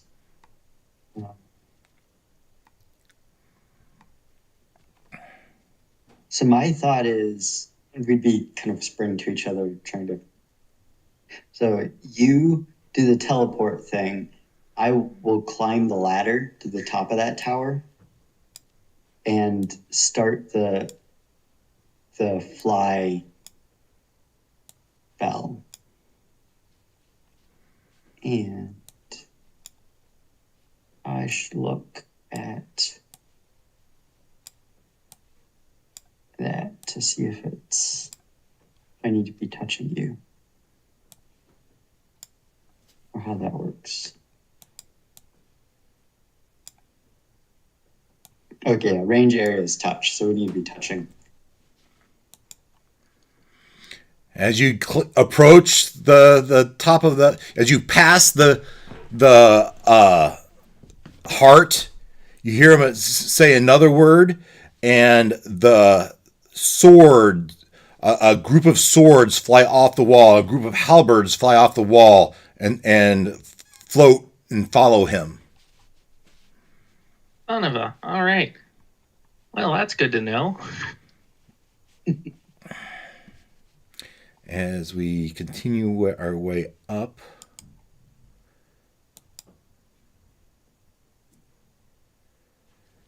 all right, and he's not there. He's behind you somewhere. But the group of skeletons that are following him increases. But we can probably see like them coming up the stairs below us. Oh yeah. As you get to here, and you can hear the clanking sounds coming from below you. Oloc, you said you moved to the brazier. You pick up a stone and you throw it in there. Which one do you pick?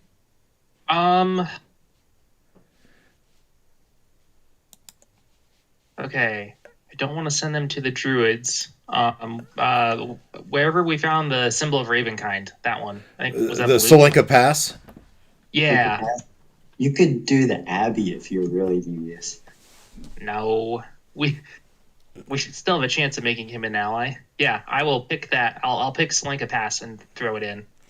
All right, and you throw it in, and you can hear the clinking, clattering of sounds.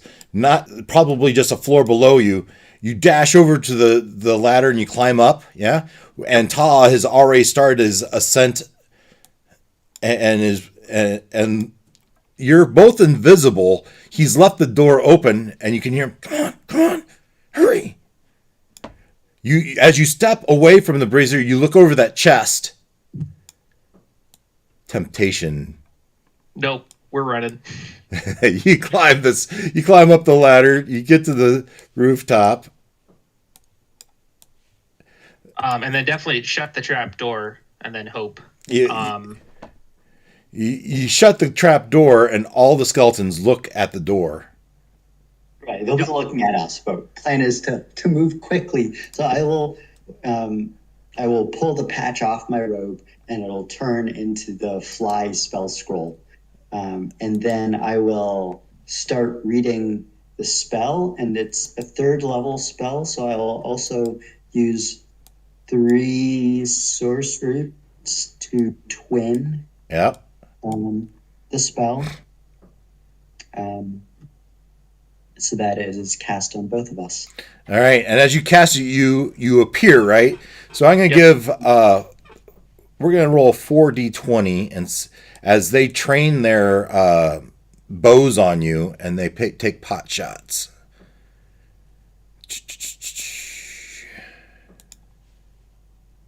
I hope I have enough health. And I'm going to roll 4, and let's see what happens, right? Roll. Yeah, it must have been bad if that sums up to... Oh, that's 1d4 plus 1d20 plus 4. So that would have been a 19, right? Yeah. I mean, that'll hit. Now, do any of them accidentally hit Oloc? That's an interesting question.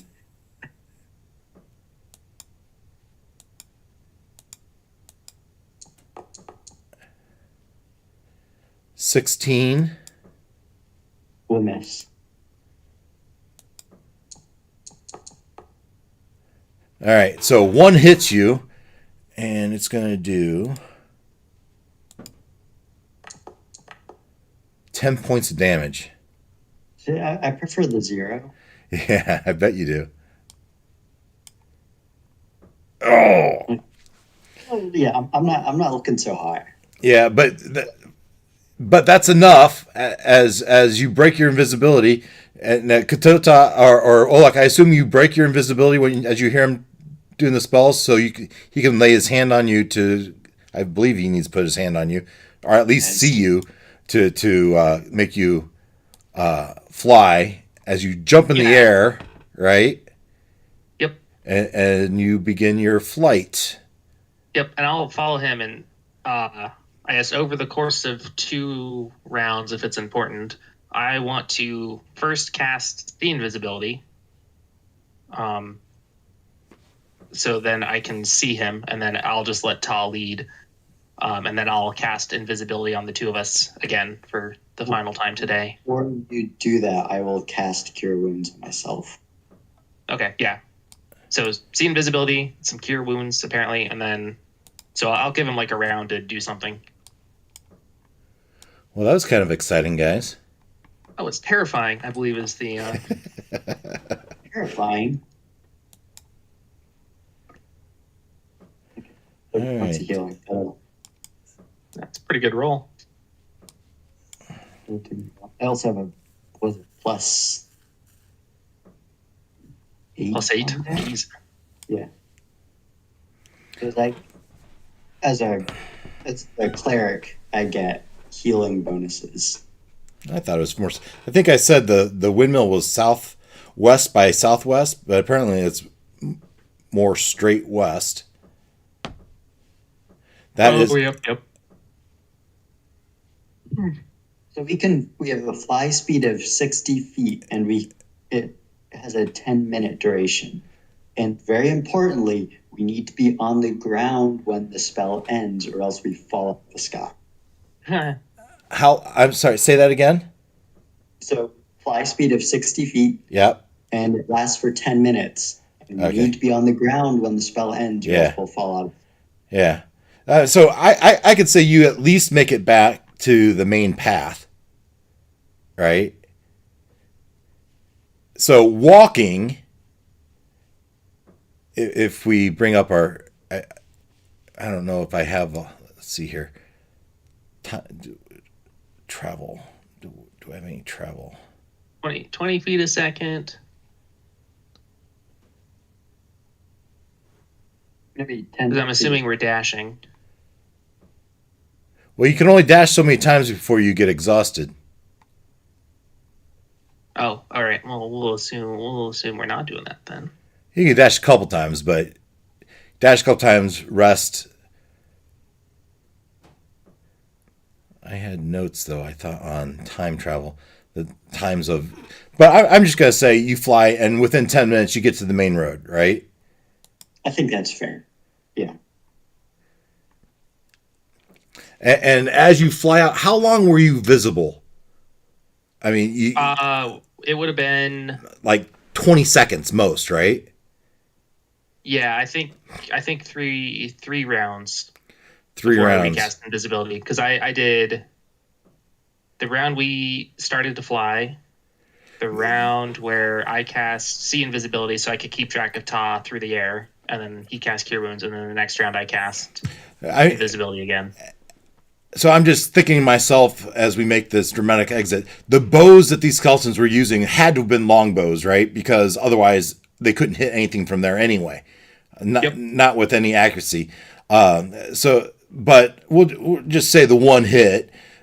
And in that 20 seconds, though, you were visible and flying through the air. You probably caught the eye of some gargoyles, right? That started their transformation and started to take after you.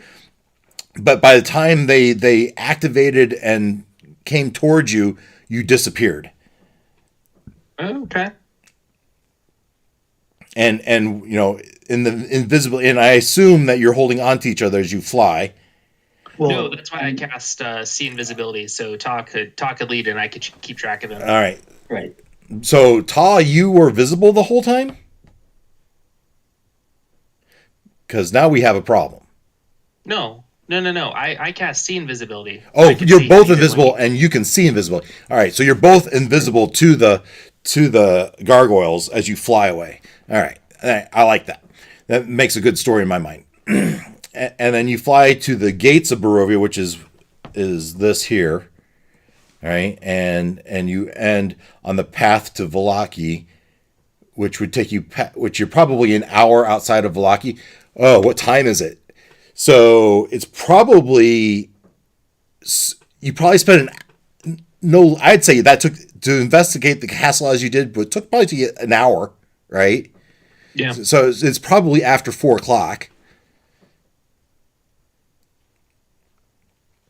Yeah.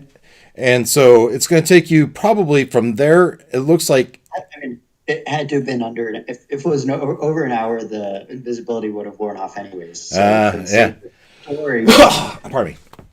Yeah. we'll say it was right at an hour. All right. And so it's going. It looks like an hour and a half from that gate to Vallaki. Maybe half hour, 45 minutes. You get to the point where you pass the windmill. And then another 45 minutes on to Vallaki. And then another hour. So that makes you 5:30. So you're in Vallaki. And the question is, do you want to push for home? Or is there anything else you want to do? Are Varenka and Irina still in Vallaki? Yes. Last you knew, they were going to do some shopping. It might make sense to peek through and see if we can find them. Right. Yeah, so Does the road go through the town? it or does. down? Yeah, it does. Or at least, So if we're going through the town anyways, we'd probably swing by the Bluewater Inn. all right. So, I mean, I don't know that I really need to show you maps here, but you go to the Bluewater Inn, and obviously you guys aren't there. And obviously, and you inquire with Danica behind the bar, and what do you say? Have you seen our companions since we left this morning? Yeah, and she'd say, I think they went with the burgomaster's wife, who thought she could help with a gown. Although it'd take a lot of fabric to put a dress on your tall friend. Now, we're a bit bumped and bruised. Does she have any questions about that? She looks you up and down and says, "It looks like you might have had a rough day." Possible. It's quite possible. Strahd has some goons. You've messed with Strahd's goons. Dangerous business. Dangerous times. Isn't it, though? Very well. Anything you'd have me know?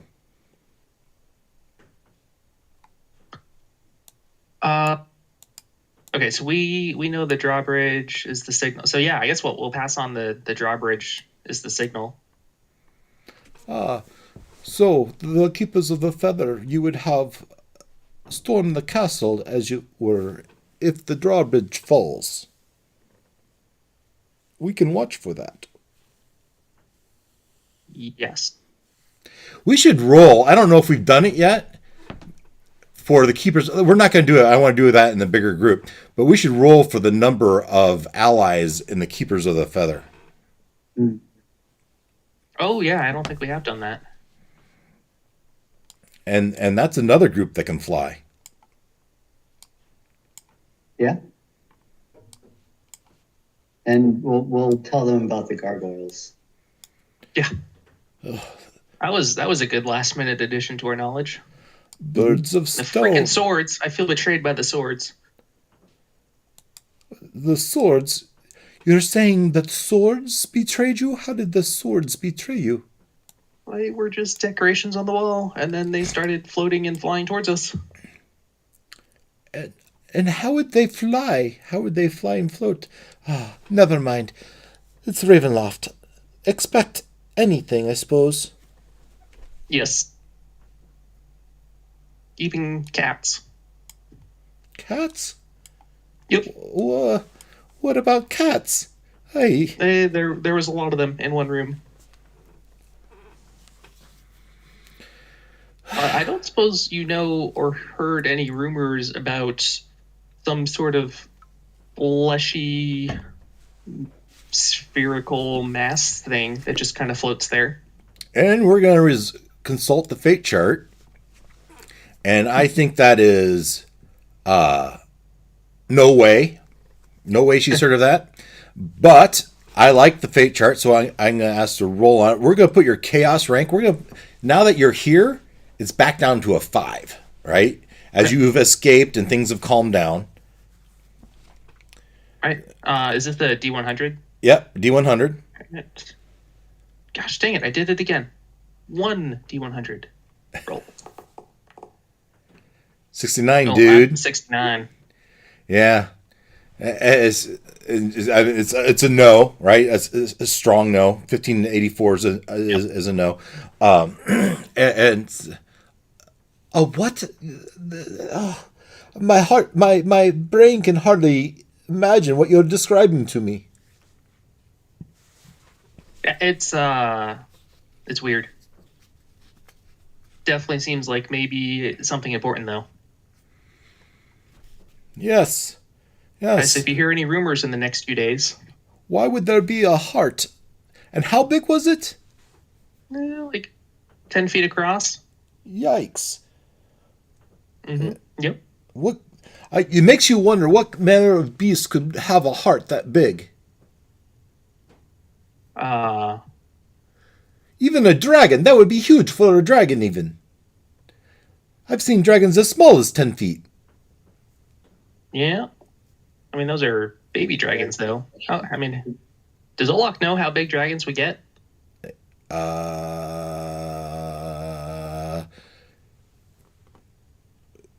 Maybe. Let's call that somewhat unlikely. And let's roll. Somewhat unlikely. Or somewhat likely. That's a 005. That would be yes, actually. So you've heard stories of dragons as big as small villages. So yeah. Oh. That dragon skull that we were looking for that we did not find. I mean, that was for a pretty large dragon, wasn't it? Mm-hmm. Yeah. Would it have been... Because we saw some of its bones at Argon Volstol. I would say yes, it would be pretty big, but we also said the head was probably about the size of a cask of ale. Right? And that... Oh, okay. And so probably not its heart. Probably not its heart. But maybe it's mama? Or who knows? Right? Yep.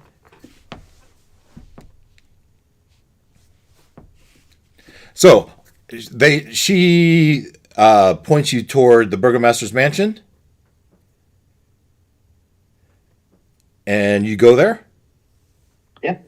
You knock on the door, and there they are, all in they're in their bloomers, right, as they're getting fitted for dresses, and I think that's where we'll end, guys, and we'll pick that up on Thursday.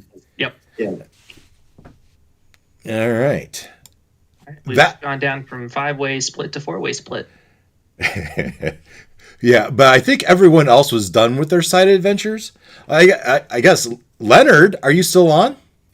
He dropped off, I think. Yeah, he dropped off like 5 minutes ago. Leonard's has his side adventure, but I don't think that'll take very long, right? As they're gonna, unless they decide to engage. It won't take him very long for he and his dragon buddy to go recon around the outside of the castle. Unless they choose to engage the the gargoyles. Well, that's a thought. Is that would be a good task for them as air support to take on the gargoyles, Who is them? the dragons. The Gloin and the other dragon, Yeah. Savid. Yeah, potentially. If Gloin wants to be separate from the party, he may not. Right? You might want. I mean, it's never gone poorly splitting up. So, Well, with the number of allies we have, we're going to have to be split up. Yeah. So let's talk about that for a minute. How would you have me do this, guys? I mean, it's a very good question, and I think maybe on Thursday we need to talk about like what the actual plan is. So go ahead, Ken. plan seems like a strong word. Yeah. So in my mind, we have these ancillary troops, if you would, the druids, the keepers of the feather, the Vistani, not Vistani, the dark elves, right? Am I missing any? At least those three groups. And in my mind, you would give them missions, right? And then they would be doing their things on their own without direct guidance, while our group does our thing. So those things. I guess. Yeah. How do we decide how successful they are? How do we figure that out? Well, that's what I like this fate chart about. Do we just, roll on it as a thing, or do we try to control it and we'll play it out? Yeah. So we can talk about it, right? And you can ask questions. So first of all, you give them missions, and then based on those missions, we decide how likely or unlikely they are to succeed. And then we check, and in those missions, maybe we define steps, right? Go here, do that, and then we can roll along the way to see how successful they are. Okay. Does it? Yeah. I think that makes sense. And otherwise, I do have other resources. So I'm on screen in Discord. So here's the book that fate chart came out of, this Mythic Game Master emulator. And also in that, if I jump down to, let's see here, the collected tables, they also have evoke. You can say what happens. Event meaning there's an action and a subject. So you can roll on this and it gives you prompting. So if I said 28 and 82, 28 was separate dispute. And then that prompts some sort of thought of what could that possibly mean for that party doing something. And it gives some sort of chaos, I guess, some sort of response to an action, right? So they storm the castle, and what happens? Well, there's a separate dispute as two groups start to argue about what they should be doing, that type of thing. It's a way to prompt imagination. Yeah, I guess I see the usefulness in this. I'm not sure it should replace everything. All right. There's obviously some stuff like you as dungeon master should just decide this is how it's going to go. Yeah. Then also there's still the roles, the D&D rule. Yeah. D20 So I want those side things to happen, and I want everyone to feel like they're important, right? And are important, but yet you guys are the heroes, right? And so the successfulness of this assault will squarely. I guess the way I thought about it was like, okay, Strider is going to lead in the druids. Or how it could work is like Strider would lead in the druids and lead the attack on this part, and then Gloin and his dragon friend would pair up and they would lead the attack on this part, and then so we'd each have our roles, and so we'd be splitting the party, yes, but we'd have allies with us, and we'd still get to be the heroes and the leader of that part of the story. Yeah, I would rather not do that. That seems like a headache for you. Yeah, I would rather have the entire party at the wedding ceremony where we hope this battle would ensue.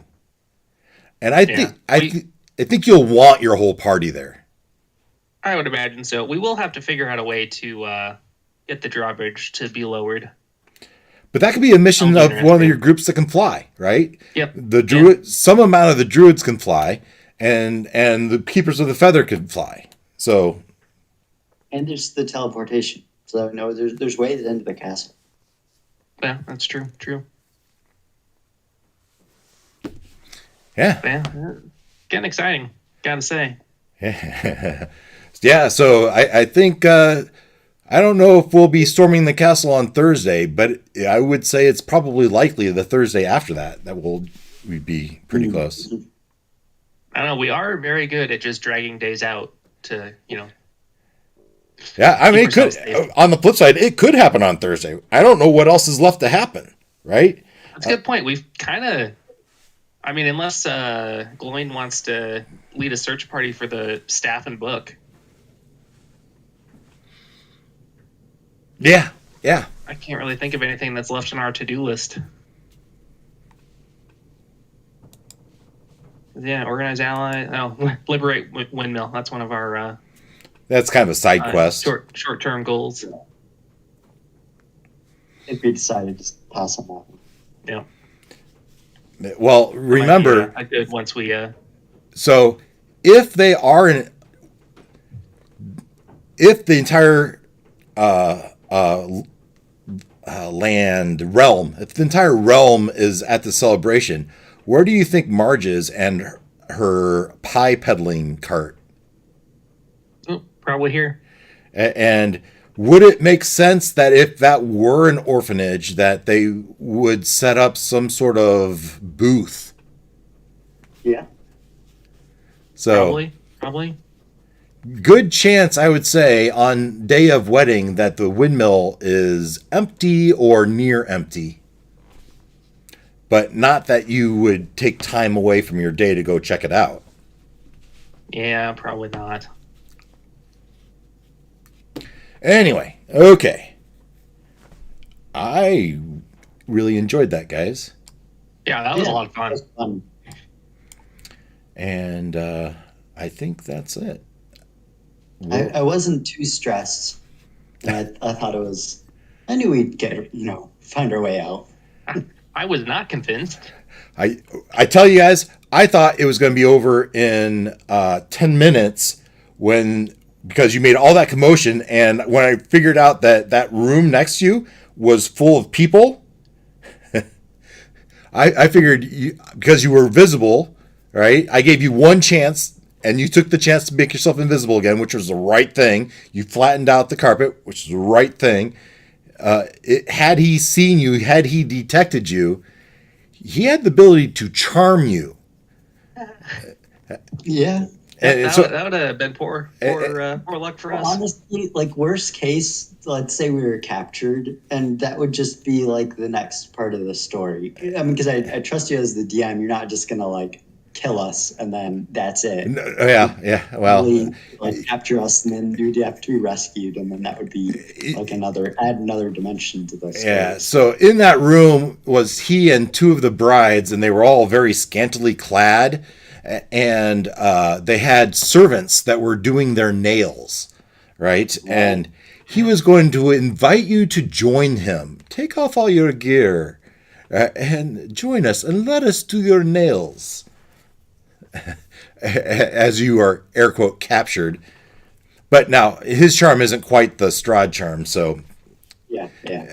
Anyway, that didn't happen, but in my mind, that was going to be that was a very possible path it could have gone down. And the other thing is, when you open that door and it's Rahadin, Oh my. Yeah. Oh, that was a poor decision. Well, you didn't know. Any door. Nope. Any I was door confident could right have up to been. that point. Yeah, any door could have been something like that, right? Yeah. Yep.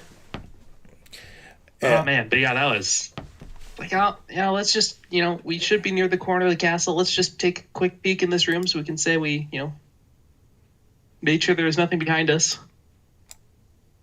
And then nope, time to run away. You'd think he'd sweep up the mess outside of this. Yeah. Or maybe he leaves it there on purpose as a warning. Yeah, hindsight, maybe that was a warning.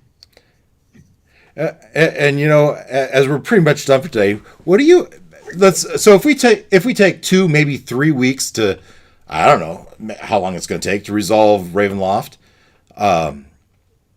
What do you want to do next?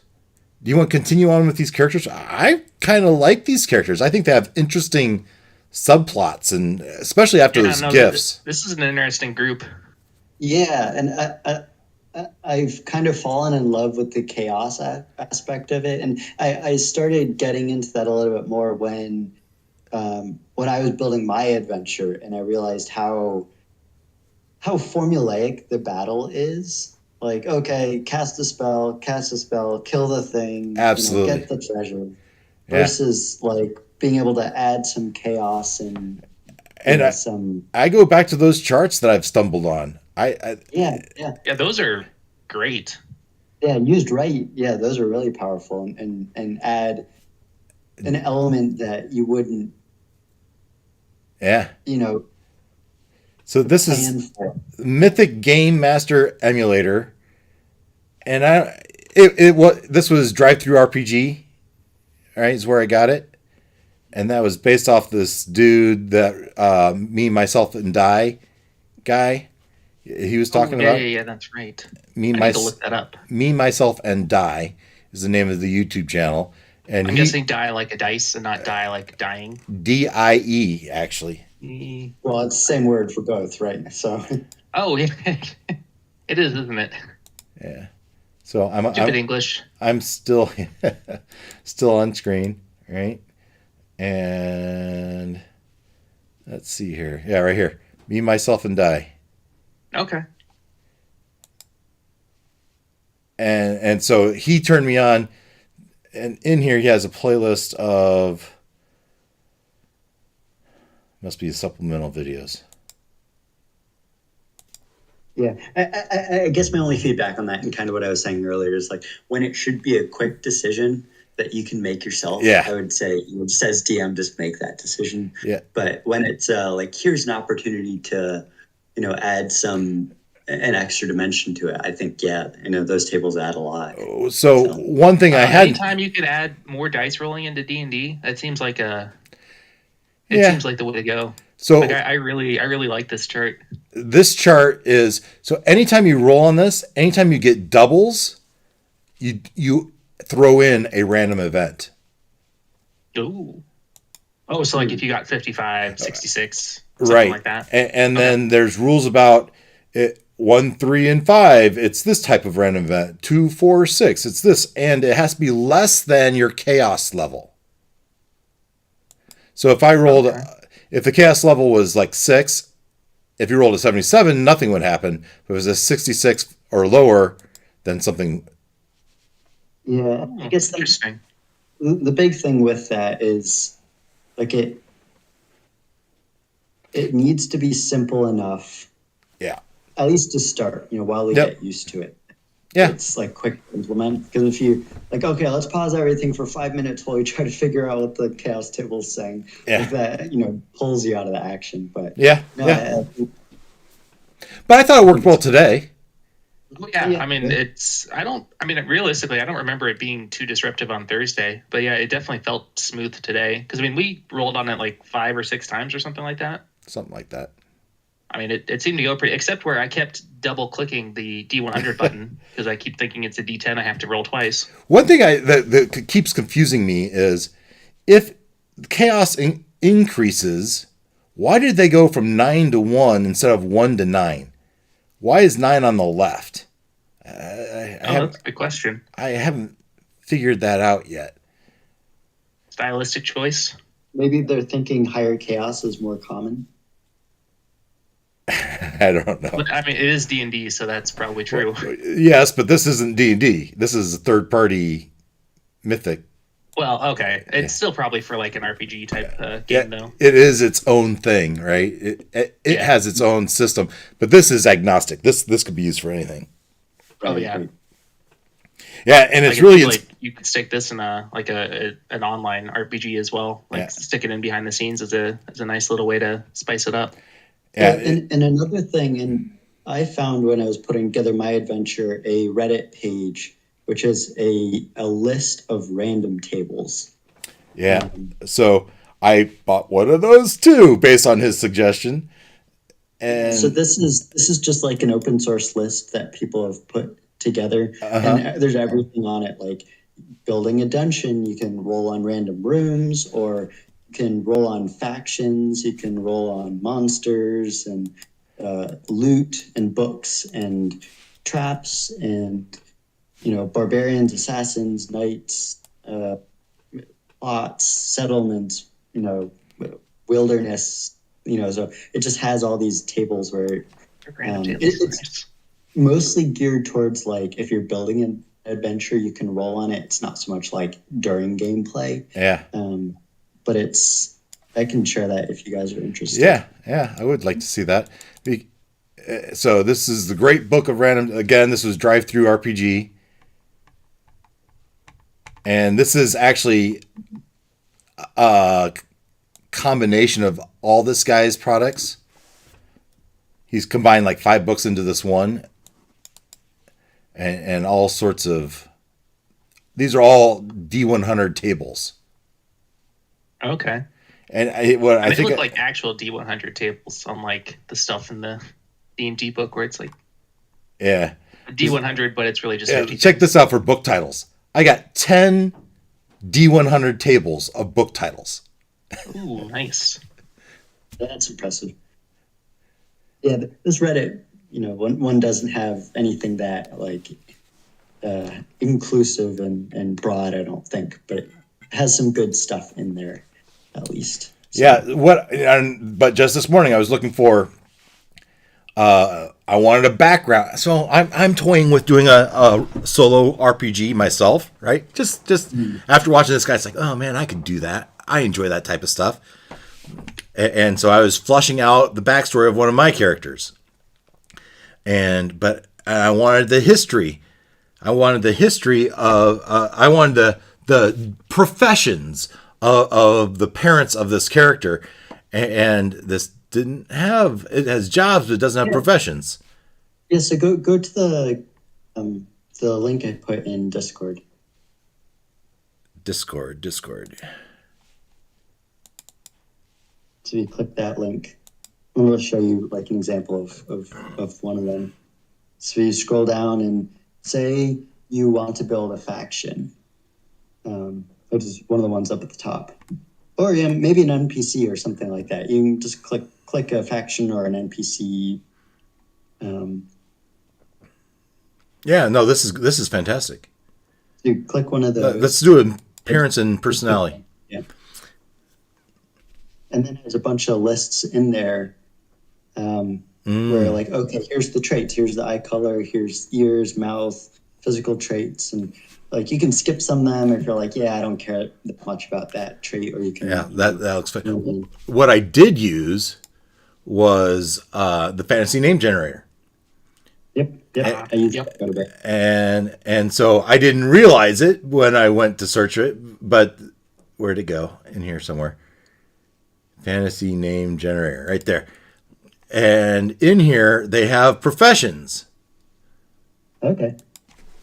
Oh, I didn't know that. So, and I find that Reddit list, so even if you don't actually roll on it, it's also just a helpful checklist of like, okay, here's the things I might think about adding to the character.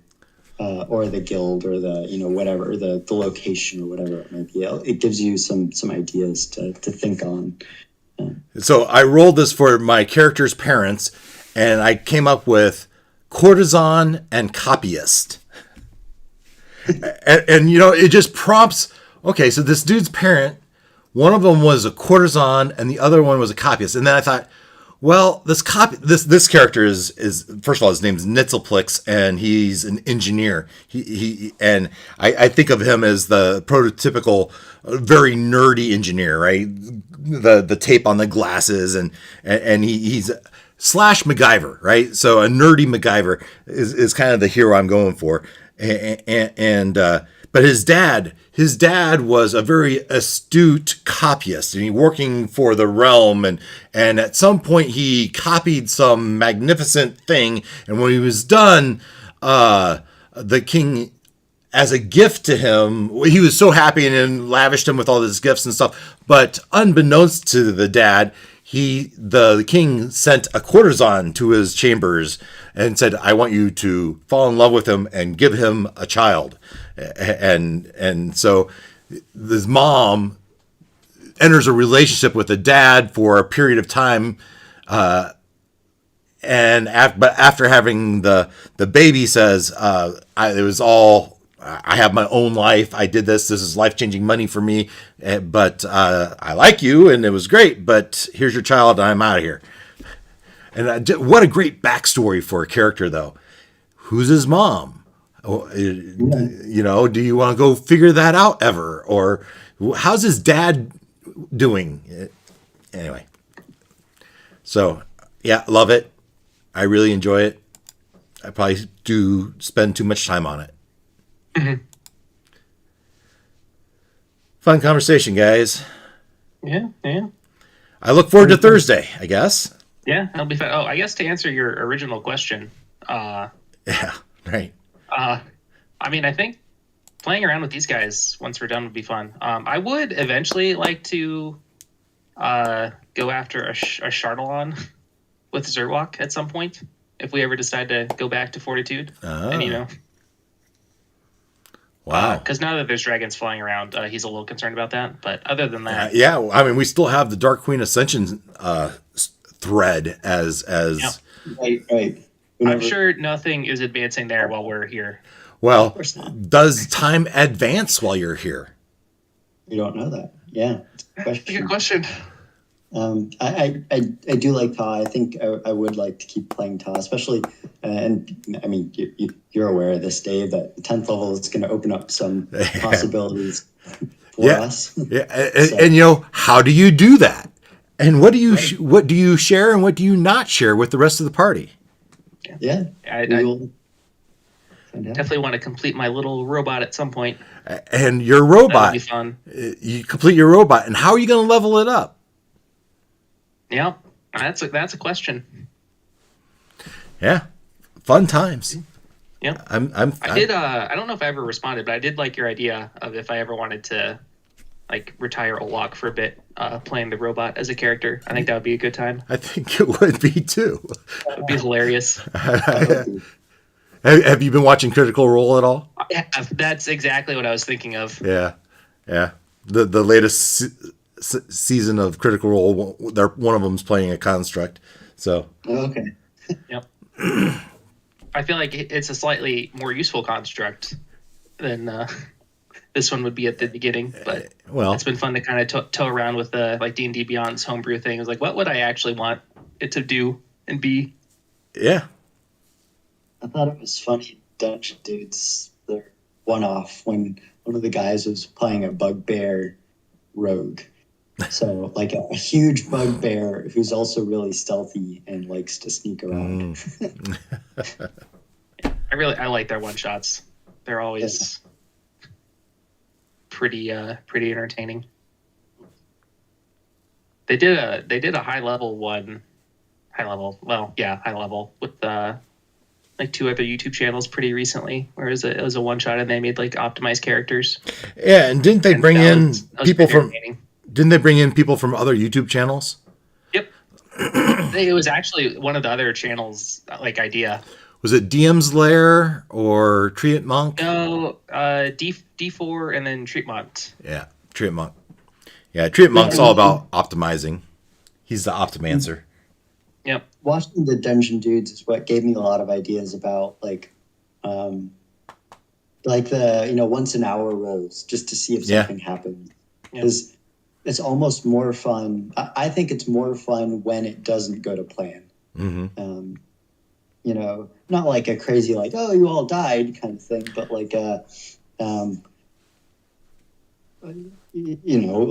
running into what's his name in the room just now. Yeah. Then you have to think on your feet and use your skills and use your items, and I think that's fun because you accumulate a lot of items and skills. And our group is horrible at using their items. Right. So what are you talking about? What I was trying to do with my adventure was to get people to think about their skills and their items and try to be more creative in their problem solving rather than just dropping a fireball on something all the time. So. Yeah, I agree. I am sad in your adventure that we never actually found the loot stuff that you had prepared. Yeah, it was in the next room over. Assuming you had the wand thing that we talked about for Dag. I think that would have been hilarious. All the kind of stuff we were talking. I think I had the beans for Dag. Okay. Yeah. That would have also been hilarious. That would have been great. Oh, just keep the treasure in mind for future adventures. Mm-hmm. I think I told Dave about them, if he wanted to build them into one of his adventures, then. Well, I would love to play, right? Yeah. So it sounds like the creative juices are flowing. It sounds like both of you have creative juices, and I know Noel has. So I'm not sure. I like creating the story. I'm not sure I like being DM. It's just a lot for me to keep track of, and I feel like and especially I didn't have a fun time when it came to the battle. I didn't feel like I could keep it smoothly flowing forwards. How do you think I do it? Do you think I do it okay? Yeah, I think you do a pretty good job. Yeah. I think you do a good job. I'm guessing you criticize yourself, though. Well, based on how I felt when I did my bit of DMing. Hold on a second here. All right, but for as far as the stream is concerned, we're ending that stream now, and we'll stay tuned on Thursday. That's right.